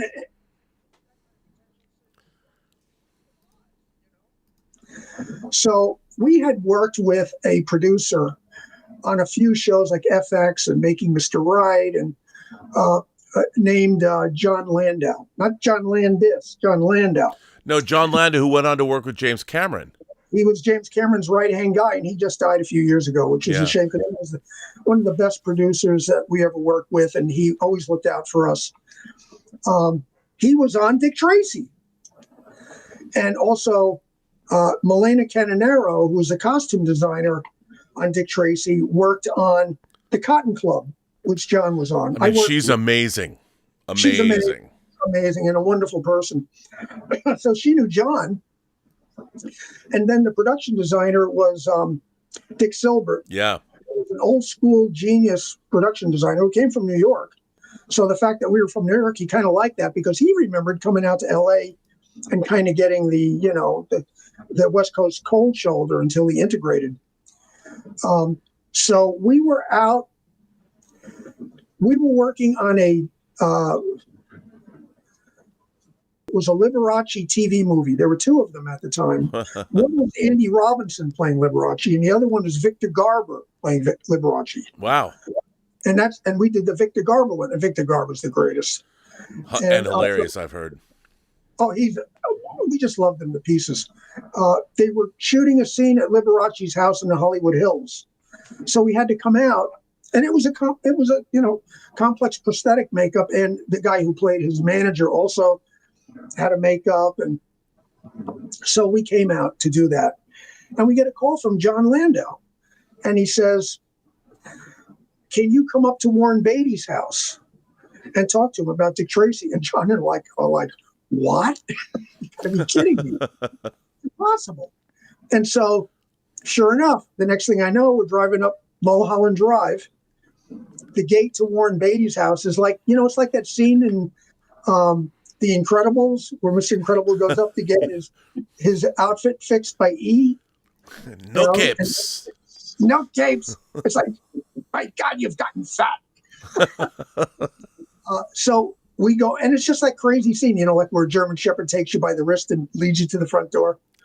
And his assistant there says, go down in the screening room. Warren will be with you in a couple of minutes. And we waited about 45 minutes, and then all of a sudden, boom, boom, boom, boom, boom. Warren Beatty, in a towel and nothing else, soaking wet, comes in, sits down, water is like pooling underneath him, running down his legs. And he said, so what can we do? And they were like, you mean the makeup or the movie in general? He says, the movie in general, what can we do to make it better? And I don't think we'd ever been asked that. Right. It was kind of startling. And so we had some suggestions, and he was like mulling it over and shaking his head. And he goes, "Can you put together a treatment of how you might handle the makeups for me? I'll give you a copy of the script." We were like, "Yeah," and so he did. Wow. And we went back. We were shooting the rest of Liberace in Toronto, I guess, and we told Dick Smith about it. And I mean, Dick was our mentor. And Dick said, "Chaps," he says, "you'll never get it." He says, "It'll be Rick Baker, one of the big show guys. Rick Baker, Rob Bottin, Greg Cannon. It's going to be one of those guys. Don't get your hopes up." So we're in Toronto. John and I had adjoining hotel rooms, and at like 2 a.m, it's like that scene in the original Thing where James Arnett smashes the door open, and the Thing is standing there. Yeah. And it's John, and he goes, "We got it!"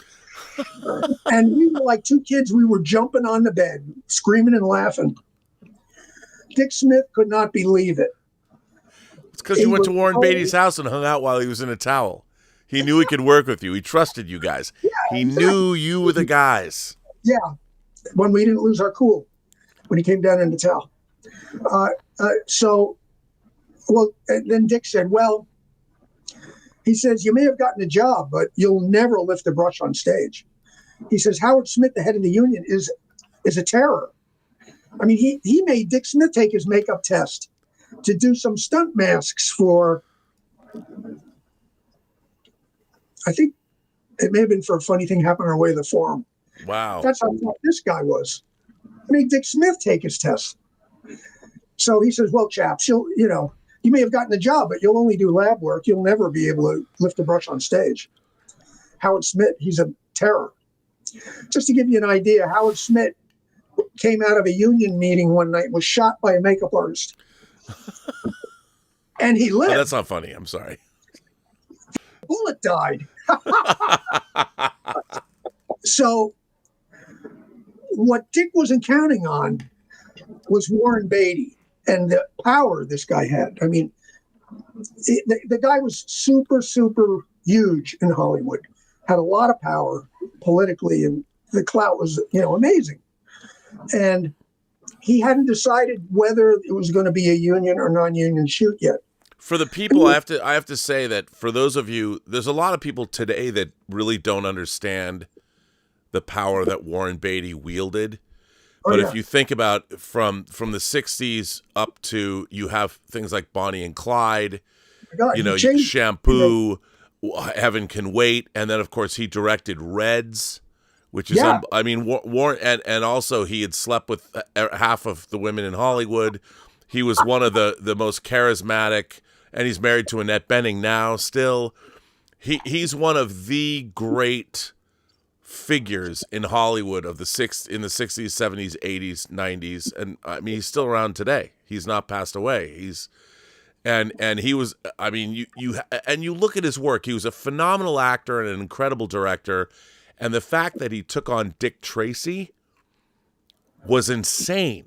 I remember hearing that he took it on, that he wanted to do this, was insanity. Unbelievable.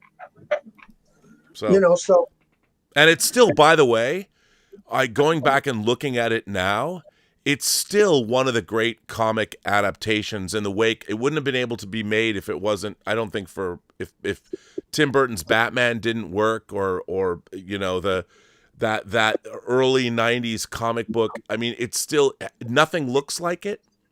It has Madonna songs in it. I mean, it is a really great, wonderful, I think, piece of work that holds up. It's very unique. In a way, it's kind of like, I don't know what you call it, maybe the Blade Runner of comic book movies. The Crow and Dick Tracy make a great double feature. Oh, that's interesting. Dick Tracy was being shot just as Batman was coming out. Yeah. Dick Tracy always seemed like this dividing line of before and after, I mean, it's one of the last movies to have a huge number of hand-painted matte paintings in it. Yeah, it's a gorgeous, beautiful film. It really is mind-boggling. Only Warren Beatty probably could have done it. The thing was that, I have to ask you, the design process. I mean, your makeups really embraced the comic strip, animation. You were far out, man. You guys did not, you went far out. You pushed the envelope in terms of those. I mean, again, look at these face designs. I mean, everyone else looks like a normal human being, but you've got these are right out of the comics, and you've distorted the human visage, the human face, and in a wonderful way. And you got away with something that I don't think you guys pushed the envelope. Did anyone ever tell you? And it was obviously, you won the Academy Award, but was Warren Beatty a great collaborator? Was he into the fact how far you pushed it? He gave us no problems with the makeup. Almost everything that we did, and I'll tell you the one that we had issues with, was only one. Almost every makeup that we did, that we brought to him and he saw for the first time, he just looked at it and he said, "You guys are getting the statue."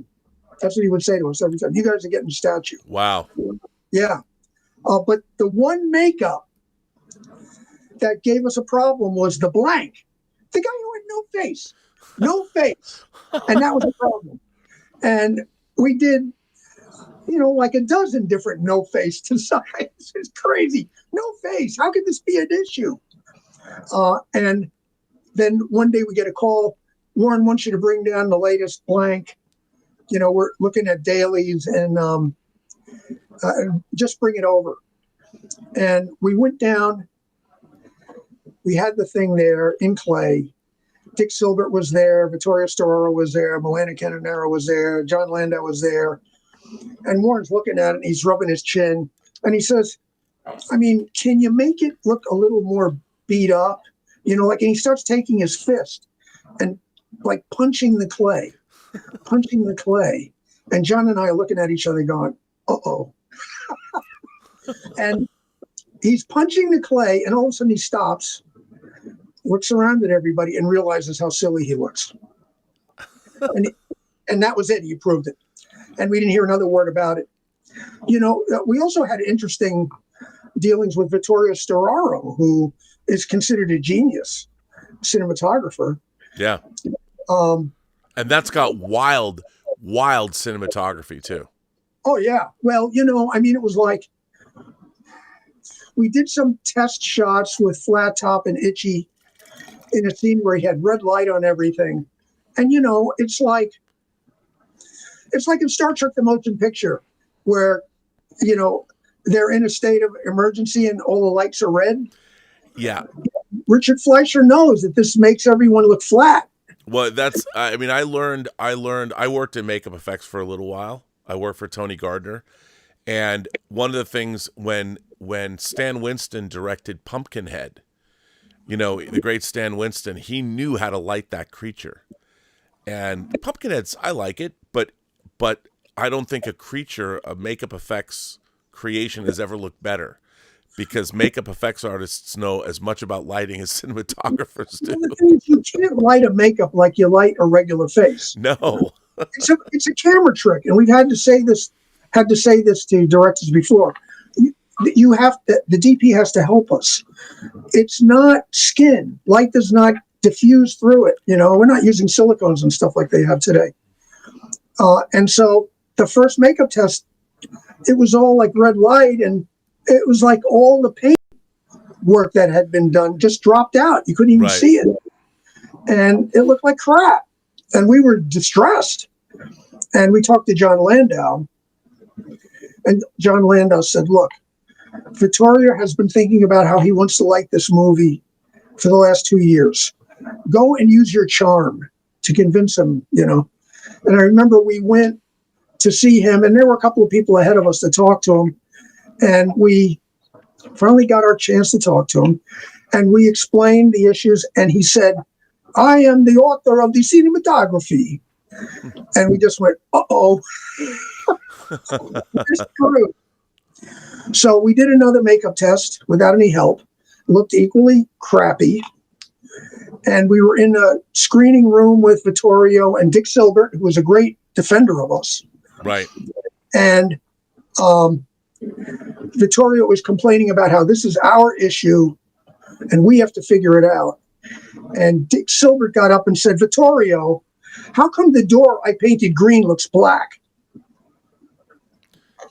And everyone got quiet. And Warren got up and said, we have to allow Vittorio to be wrong once in a while. Wow. Yeah. That's amazing. Amazing. And the next day, Vittorio came in and he had the chief lighting tech. This is an astonishing Hollywood story, by the way. I've never heard this before. Doug, this is amazing. Yeah, it was amazing. Vittorio had the head lighting tech set up a box of lights in the makeup trailer where he could put different colored gels on the lights. Sure. See what the makeups look like. And he got a grip on it at that point. And basically we said, you could light everything else red, but give us a little nice amber light on the makeups, And so we did another makeup test. Makeups looked amazing. And I remember John got up and walked over to Vittorio and said, can I hug you? Now, now let me ask you something from a producerial standpoint. To me, this is kind of what is great about movies, when there's synergy between costumes and makeup, cinematography, production design. And did you find that ultimately, I mean, obviously it led to an Academy Award, so it worked. But you had people that understood the synergy that it has to work.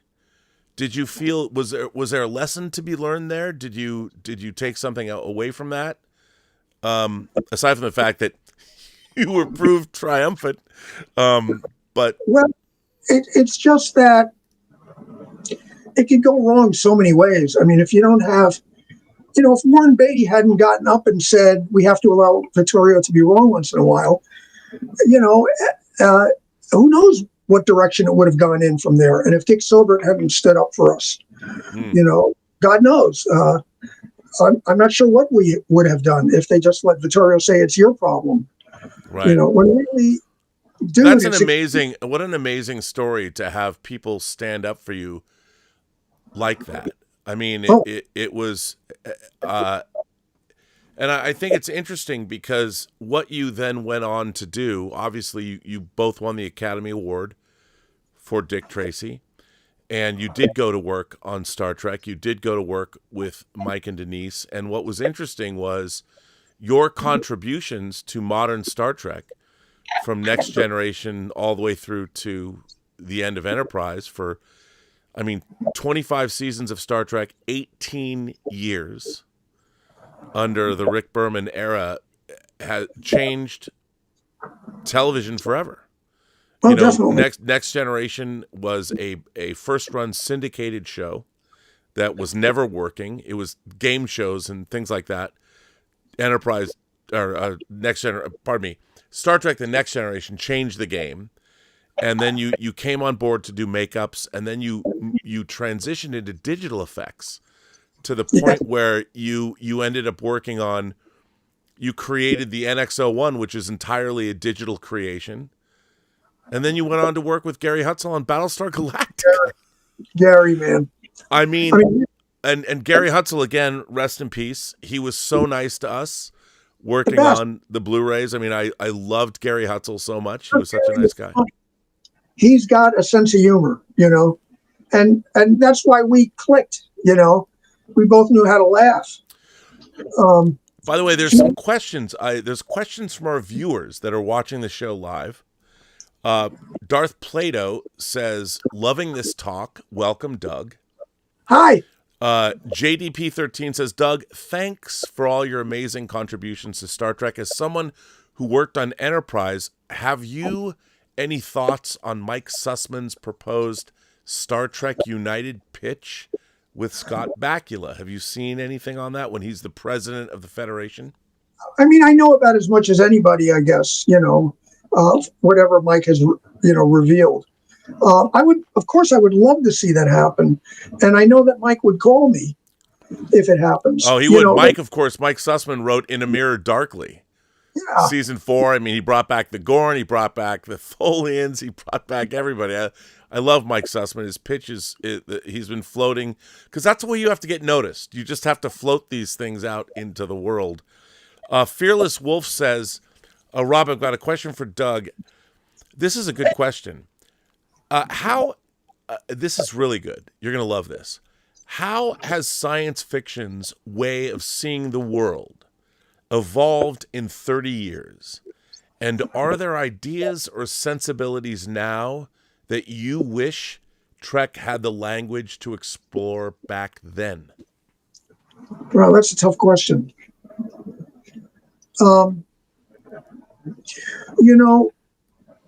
There's something that's more appealing about the older days to me, because no one believed in it. Right. Not everyone believes in it. Hey, there's big money there. Look at all the dollar signs. But that was a time where you had to really love it and want to do it to make it. Yeah. When they did Next Generation, the Star Trek movies were pretty much hits. Not every time, but to bring Star Trek to television, no one thought it was going to be a success. Science fiction, it was still like a an underdog genre. And there was just something inspiring about making a show like that at a time where most people thought it was stupid, you know? Now there's so much science fiction. I don't know whether it's an advantage or not, you know, I have to say. There's something special about those days where it was not acceptable to a lot of people, but there were people who loved it so much. I mean, look, Gene loved Star Trek. You know, he really believed in it. Herman, you know, used to tell us that what was so appealing about Gene, and once he spoke to Gene, he knew he wanted to do the show. The enthusiasm that Gene had for it at a time where most people thought it was. I mean, even Mike Okuda told me, he says, I thought I was going to be done after you know, maybe I'll be there for a couple of months and I'll be going back to Hawaii, you know, and then he ended up being there for like 18 years. You know, I'm not sure. Yeah, there's a lot of amazing stuff being done now. I don't feel like you have to be crazy to do science fiction anymore. Do you know what I mean? Does that make any sense? It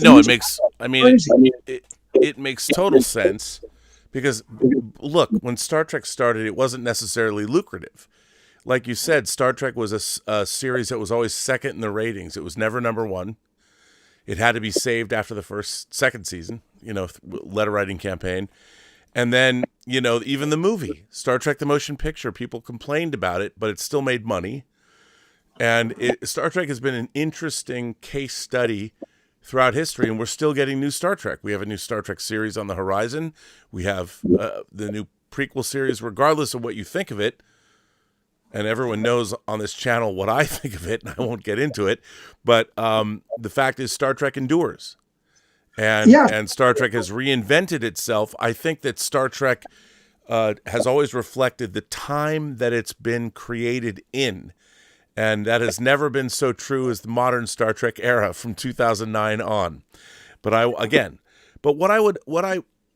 kept you here for a long time. It's been so great to have you. I know that I'm keeping you. We've been here for 2 hours. It's been fantastic. I know. And we haven't even got to your Kickstarter about your documentary, which I want to get to. But what I want to do is bring it full circle. You know, you started out as a fan of Star Trek, and you were a fan of the future, and you had the New York World's Fair, and you had the Twilight Zone, and you had Outer Limits, and you had all the Irwin Allen shows and Lost in Space. Even as a kid, I didn't like Lost in Space. I was a Star Trek kid through and through.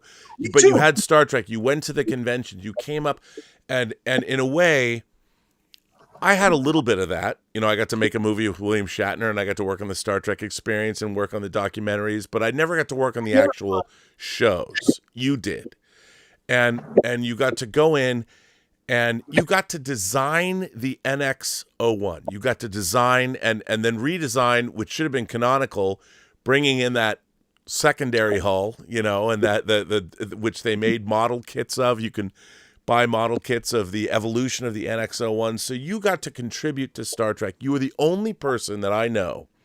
I mean, Mike Okuda, of course, and Denise, but you made a Starship. You went from being a fan of Star Trek to making an iconic Starship. And I'm always about authorship and the idea that you look to the P-38, one of the great World War II American fighting armor, fighting planes, and you use that as the basis for a Starship was amazing. Well, so you know, what was that like? I mean, what can you tell us before you just talk about the documentary about your whole life? I'm just curious, like, how would you sum up that journey? Not sum it up, but what are some of your thoughts on being a kid, dreaming, and then the career you had and taking you into the thing that you love the most, which was Star Trek, and actually designing a Starship? I mean, again, for people that don't know, here it is, you know, and it felt canonically accurate. You know, I think everyone loved this. What was it like, man? Tell me the story. I mean, how was that transition for you? I mean, first to get to do an Enterprise is terrifying, of course, at first. I was on Deep Space Nine, And then when about a year out from the show ending, I wasn't sure what I was going to do. Voyager was, crewed up. And Mike had this box next to, we used to hang out in his office and talk quite a bit about Star Trek and space flight and stuff. And there was this box of this program, Lightwave. And, I'd be talking to Mike, looking at this box, turning it over, robots fighting with each other in spaceships. And Mike and I could practically finish each other's thoughts. I'd be like, yeah, hey, Mike, are you... And he goes, nah, I don't really want to. I'm doing 2 shows. I don't have time to really climb the learning curve. I said, would you mind if... He goes, no, go ahead, take it. And so that's how I got, on that, doing the CG.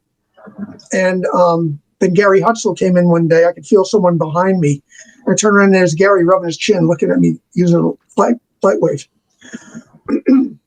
And about a week later, he comes back and he says, and this is the way he really talks. He goes, say, do you think a guy like you can make a spaceship for a guy like me? That's exactly what he said.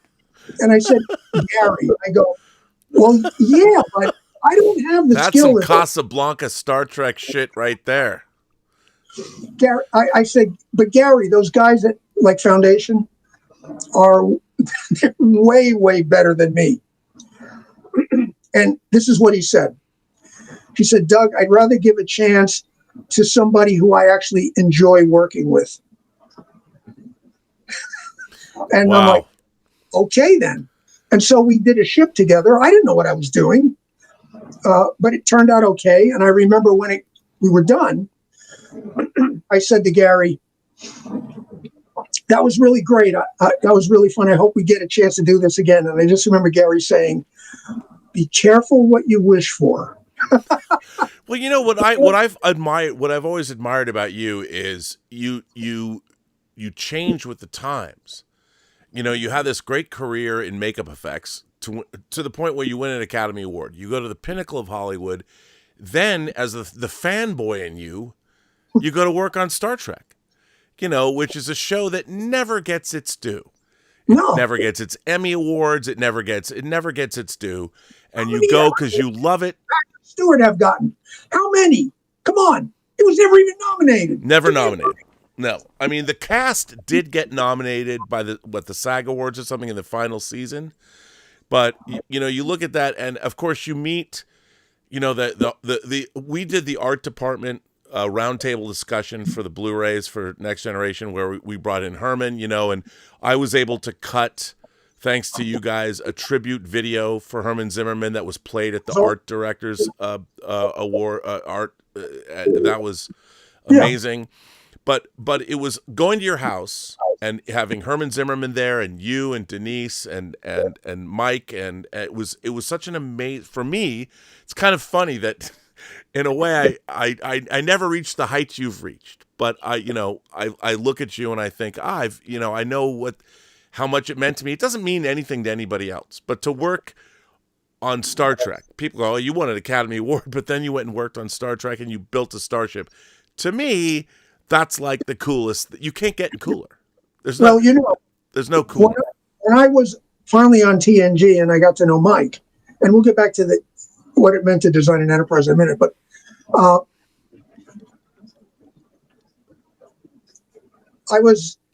I spent, there's a lot of waiting around when you're shooting a show, and I spent all my time looking at those sets from this far away.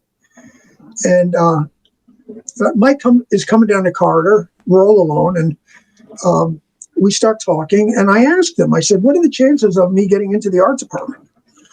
And he said, well, pretty slim because we're crewed up. And he said, the only thing that might possibly happen is like a PA. And I said, I'll take it. Ask him. He'll tell you he was stunned that I would, Academy Award winner is willing to be a PA to work there, So when I talked to Mike Westmore after Dick Tracy, and he said, but you're doing big pictures and stuff. And I'm like, no, Mike, you don't understand. It's always been about Star Trek. This is where I'm supposed to be. I don't care about anything else. So, did he think you were crazy? He thought I was crazy. Yeah, he did think I was crazy. What was your first? What was your first makeup on Star Trek? What was the first thing you did on Next Gen? Or the first thing that I did, I guess were like background, like Klingons and stuff like that. But the first really memorable thing that I did was there was a scene where Patrick Stewart was going to play one of the King's men in a holodeck thing that Data was doing. That was Shakespeare, and so he had this makeup on Patrick Stewart. That was a fun makeup, and Mike asked me to do it. And so now I've got Patrick Stewart. I was a huge fan before I got there, and I got Patrick Stewart in the chair, putting the makeup on him, and he loved it. He had so much fun with it. And I just remember after he was done shooting that, Mike says, take him back, clean him up, get him back in his spacesuit, and they're going to shoot some green screen. I want you to stay with them, for that. And here I am with Captain Picard in uniform, telling me what a wonderful job I did. And it's like, I felt like a crew member on the D being complimented by his captain. It was crazy. Did he know you'd won an Academy Award? Well, the award hadn't happened yet. We were nominated. Oh, you're nominated. You had, okay. Yeah. Because that's still an amazing thing. I mean, it's a funny thing when you say, because I feel the same way. It's like, I don't care what I've worked on. It's always back to Star Trek. It always comes back to Star Trek. I remember when I got there, I was not like a lot of the other makeup artists. And I'm not criticizing anybody, but once the characters are done, they mostly hang out and chat. I was there behind the camera for every shot, whether it was my makeup or not. Some of the makeup artists didn't like that I did that. But I was super, super attentive. And I even had a couple of makeup artists complain to Mike Westmore about me for doing that. And Mike said, don't worry about them. He says, you're making me look good. And I remember Jonathan Frakes, who's the greatest, we hadn't really gotten to know each other quite yet. And I came in the makeup trailer early on. And Jonathan Frakes says to Mike, where'd you get this guy? And that was like, to me, such a tremendous compliment. Jonathan was so much fun. I remember he's in the transporter chamber and he's a little shiny. So I'm like, taking the shine down on him. And I have a powder puff and he's going like this against the powder puff. Like rolling into it. And he says, Dougie, is this how you touched Warren? Jonathan is just, I can't say enough. He's the greatest. I mean, I was lucky in the sense that I got to spend hours and hours and hours with our principal characters from Next Gen, interviewing them, and you too for the Blu-rays, which was a highlight of my life. I mean, sitting down, doing that roundtable conversation with them for the 25th anniversary was very funny. I told Ken Ross, who was the executive at CBS, who spearheaded the restoration of Next Generation. I'm working with Roger Lay, and what nobody knew, and Ken didn't really know, was that he was one of the principals who started magnetic video back in the late 70s. And him and a couple of other people were the founding fathers of home video in terms of putting out movies on tape. And this is the guy that greenlit the restoration of Next Generation. Ken Ross is calling me on the phone. He could never know how I revered him. You know how it is. You have to do the job. You can't let people think that you, by being like, oh my God, I love you. You just got to do the job. You can't tell people how much you revere them. And I wanted to ask him about Andre Blay and starting magnetic video, but I didn't want him to know I was such a geek. I was there to make sure we had made great documentaries. That was it. And I'm like, you let me work on Star Trek, but I already revered you. He could never know. He could never. I was a Ken Ross fanboy and a Star Trek fanboy, and he was paying me to be a Star Trek fanboy. And that restoration project, as you know, was astonishing. It was an astonishing project. And then we did Enterprise as well, and Roger did incredible documentaries for that. I know. I'm going to have to get off soon. Yeah, well, before I let you go, let's talk about this documentary and your Kickstarter. I know we didn't get a chance to talk about designing the NX and what that meant and stuff like that. But I mean, I'd love to come back. Doug, I'll have you on every day if you want. And so I think there's 8 days left in your Kickstarter. Okay, so maybe before that. Yeah, we can do like maybe the night before to hype up the. So what's really interesting is you have a Kickstarter documentary. They're making a documentary about your life, which, by the way, I can't wait to buy. I can't wait to watch it. Put it out in 4K. And based on how, I have to say, first of all, the Kickstarter campaign you guys have been running has been amazing because you've done a lot of really great supplementary videos where you've been talking about things. And is it Russell who made the NXO one that's in your living room? Oh my God, that's incredible! He's incredible, amazing. So tell us about this documentary that's called Trek Star. Well, right now we're calling it Trek Star, although it may sound like I'm calling myself a star, Trek Star, but that's not what it really means. No, but I do like. I think the title's pretty great. You like it? Okay. Yeah, because it starts with Trek. The idea is it's your journey, and I think anyone who's listened to this conversation knows that you were on a Star Trek journey, and you know that's what Star Trek is all about. It's about boldly going, and your life is about a fan who boldly went, won an Academy Award, and look. If my tombstone said I won an Academy Award for doing Dick Tracy makeup and designed an Enterprise, I could have been Foucault or I could have been Plato. Not as cool as you. Well, I mean, I got to say that is pretty damned amazing. I still can't believe it. And here's what's really crazy. If I had to choose between the Academy Award and designing an Enterprise, like think about it. Oh, I know. You know.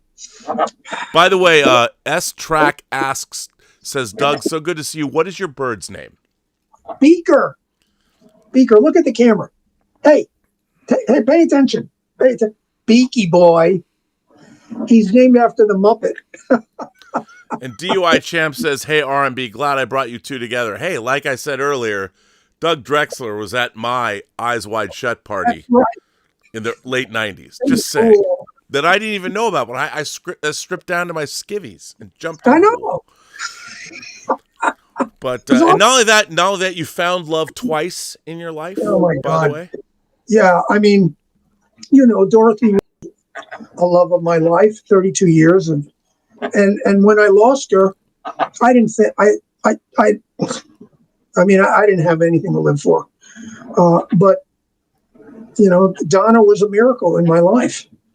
And by the way, I don't think I ever saw Dorothy dress up in a TNG uniform. I'm just saying. I mean, you know. She did dress up in a cage tunic when we went to a Halloween party once. Okay, but not a full-on. Now, I have to say, I love Dorothy. And in my mind, she's the duder.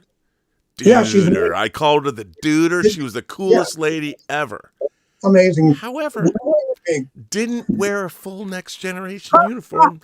I'm just saying, you know, the fact that you found love again, you deserve that. I've never met her, but she's delightful. Doesn't she look amazing in that uniform? That's the thing. Yes. She's, by the way, she's admiral though. You got to get her to upgrade she's got to be an admiral. The thing about Donna that's really interesting for me is that, you know, she grew up in Korea until she was like 22 or something like that. So we don't have a shared childhood. Right. And science fiction is almost another universe for her. So I, you know, will carefully curate stuff to show her. And I have to explain, you know, it's like, for instance, if we watched Starman one night and there was a probe. And like, what's a probe? So it's like, I have to stop and explain it. And that's kind of really fun for me, you know? But yeah, she's you know, she's a love of my life and she's just wonderful and we're perfect together. And it's just a miracle. Really, meeting her is a miracle. It's a miracle, and I think, I mean, you've now reached a point because of all of that at a place where you can make this documentary. I'm excited about this documentary. You can go to Kickstarter right now, Trek Star. What made you decide, before I let you go, were you coerced into doing this? You said you met a documentarian who wanted to do a documentary of your life. Because, I mean, like, you can see from the video, and I'll play it at the end of the show again, you're having a good time with it, but you also look kind of bemused that you're making this. I am. I mean, and I said to him, I go, I'm not sure it's so interesting. Although, I mean, I know I've had an interesting life, but, you know, and also it's kind of a challenge to be talking yourself up all the time. And, you know, it's like, it seems egotistical at times. I'm like, God, I've heard enough about myself already, you know? But Jason has made it great fun. We get along great. He's a funny guy. He's got a great sense of humor. And he's he's edited all that stuff and shot it. It's great. You know, I mean, it's really, really great. Because we get along so well, he'll say, hey, I have an idea. Can I come over and just shoot you with a 6-footer? You know, and we'll just do it like in a couple of hours. People love that. That was a big hit. You know, but yeah, I mean, when I met Jason, he wanted to talk about it. I said, well, you know, I've been writing my memoir. You know, losing Dorothy made me write my memoir. I'm like, I better write this down now because I could be gone next year, you know? Yeah. Well, I've been really lucky, you know? I mean, I've had some health issues too, but I seem fine. Everything seems to be great, you know? Well, I've always looked at you as an inspiration and somebody like, I think there's such a thing as leading a Star Trek life. Yes, I do. I think that if you're a fan of Star Trek, and it was something, of course, call it a mind virus that we were infected by at a very young age. And the idea of boldly going, it's not about boldly going through the universe. You know, it's about boldly going through the life we were given. Yeah, right. And Star Trek has always been that. It's always been there for us. Whether you turn to literature, whether you turn to the music, Jerry Goldsmith's Star Trek the Motion Picture Score, one of the greatest things that ever happened in my life was in 2012 when La La Land put out that box set of every single Star Trek score that existed. I don't think any drug could be more potent than listening to that music where, oh my God, like Elaine of Troyes, that Klingon battle cruiser music, which I never had before, it's suddenly like, it takes me back and I'm like, wow. You know, dun, dun, dun, dun, dun, dun, dun, dun, dun, dun, dun. And awesome. It's been a Star Trek. Somebody will one day, I mean, if I created a cult, it might be about Star Trek, living a Star Trek life. Well, you are the perfect, I mean, I think Mike and Denise have a great Star Trek love. I think Judith and Garfield Reeve Stevens have a great Star Trek love. But you have had to love and lose and then find love again. You've boldly went, you know, you lost Edith Keeler.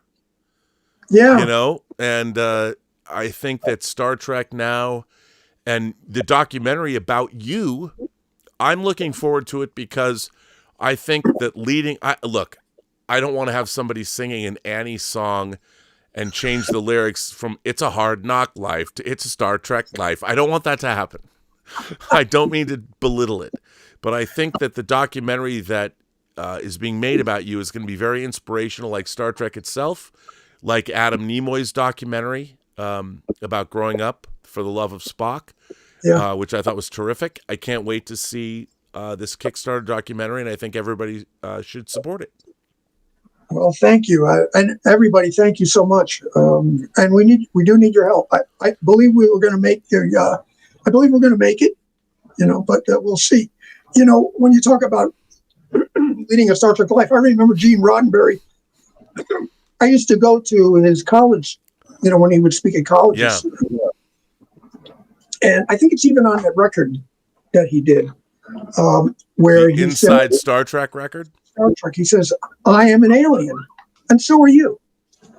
You know, we're all aliens in our lives, you know, and we're making this journey, you know.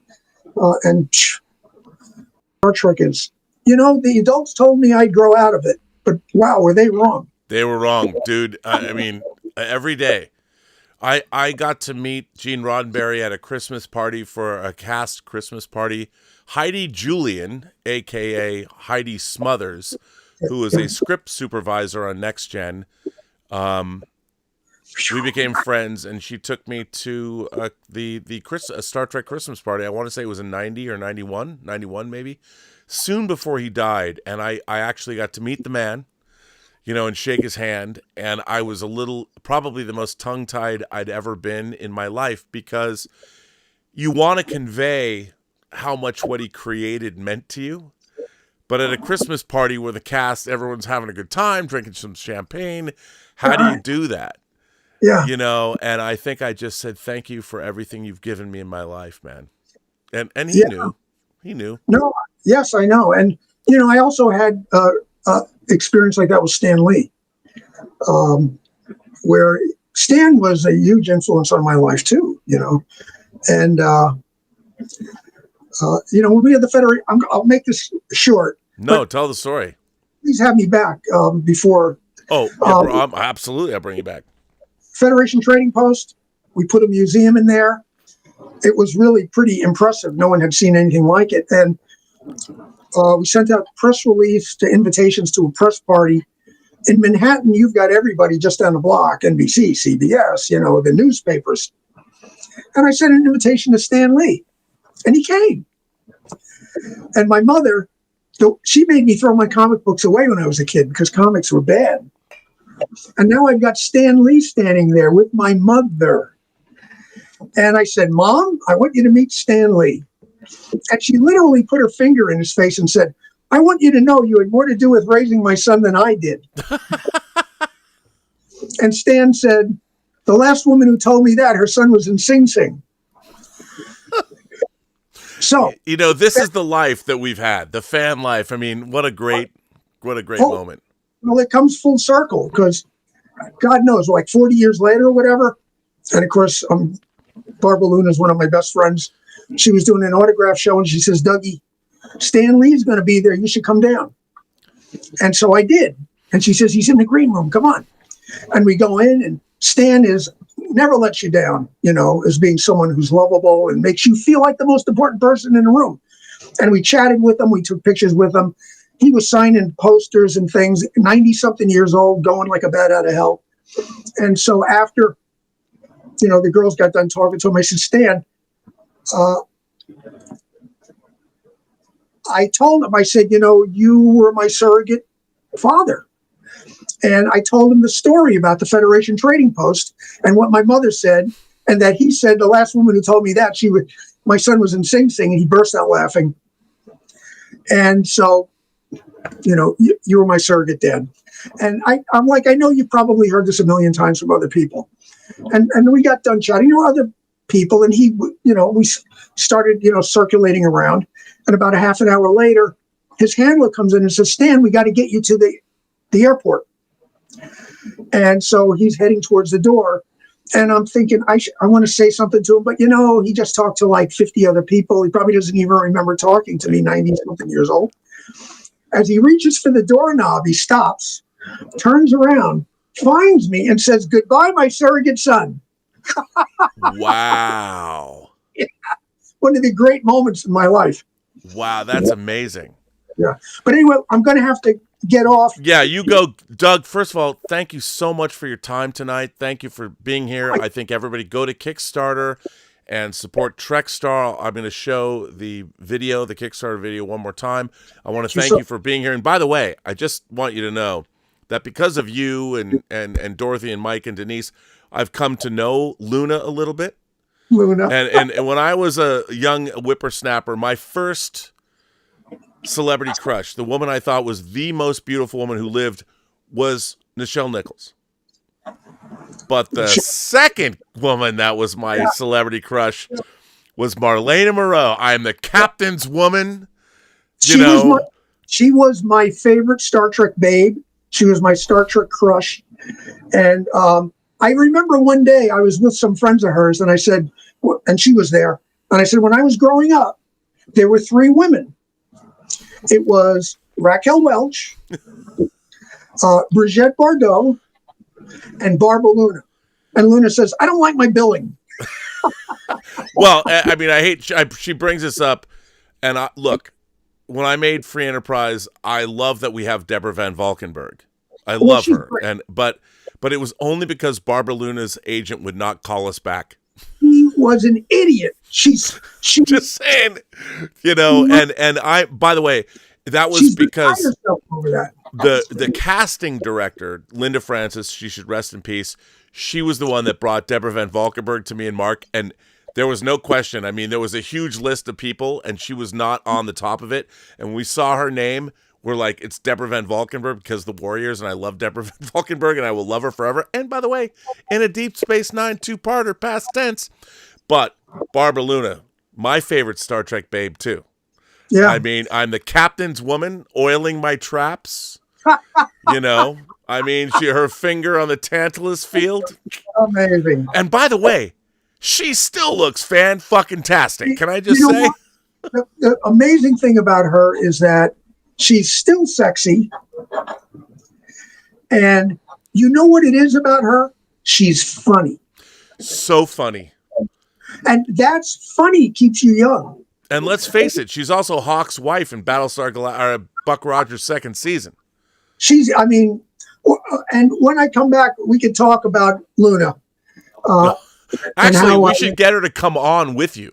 Oh, she'd do it. She would totally do it. Oh, yeah, no doubt. I love her, you know, and but I gotta go. You go, Doug. Thank you very much. I'm gonna play your video one more time. Here is Doug. Doug, you go. I'll let you go. This is Doug Drexler's the Kickstarter pitch video. Go support his documentary. So, Doug, thank you for being here. Always great to see you, and I hope I gotta look like you, man. I gotta work out because you're like the Jack LaLanne of Star Trek, man. Come on, man, you look good. All right, have a good night, and everybody else, here's the video. I'm coming back, though, before this is over, all right? Oh, you're coming back. You're coming back for sure. Okay. All right, I'm jumping off. When I was 13 years old, my father told me if I put half as much time into my schoolwork as I put into that television show, I'd be all right.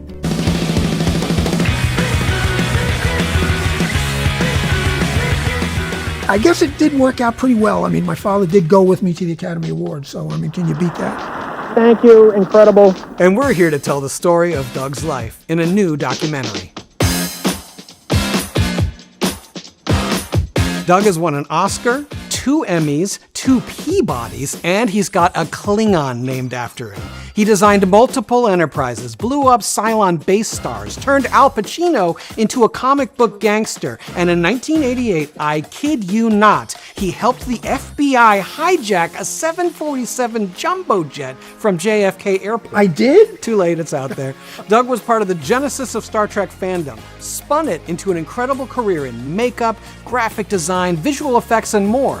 And he helped pass the torch on to the next generation. You know, I've been on so many bridges, Klingon, Federation, you name it, and with some of the most amazing actors and wonderful directors in Hollywood. But I've also spent my years on the lower decks with the working stiffs. And I mean the men and the women that do the hard, unglamorous work of bringing a movie or a TV show to life.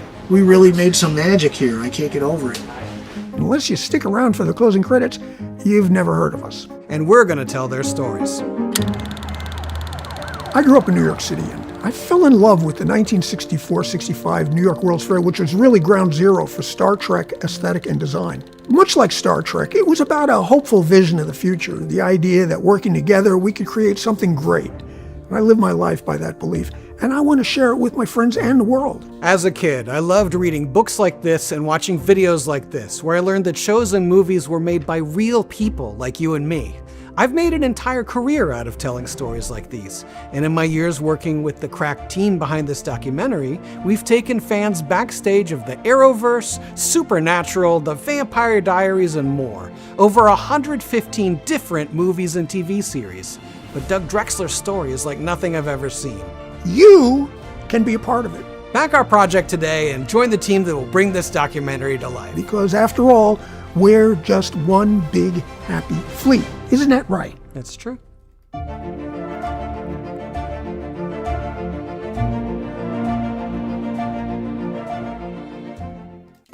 You know, when I was 13 years old, my father told me if I put half as much time in... Oops, I missed that changeover, Q. I apologize. As you all know, you can probably tell, I was totally geeking out talking to Doug Drexler. I can't help it. Look, I wear my heart on my sleeve when it comes to Star Trek. Can't help it. You know, coming off of my rough October, having Doug on the show is really meaningful. I know I've been on Inglorious Trexperts with him and all that, but to have him on the show is terrific. And I want to thank all of you for being here, and I hope you guys had as much fun listening to him talk as much as I did. I hope I didn't,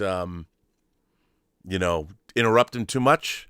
But you know, it's really interesting because one of the things that people like Doug Drexler have taught me about Hollywood, you hear a lot of people talk about, oh, the elites that live in the bubble, the Hollywood bubble you all live in.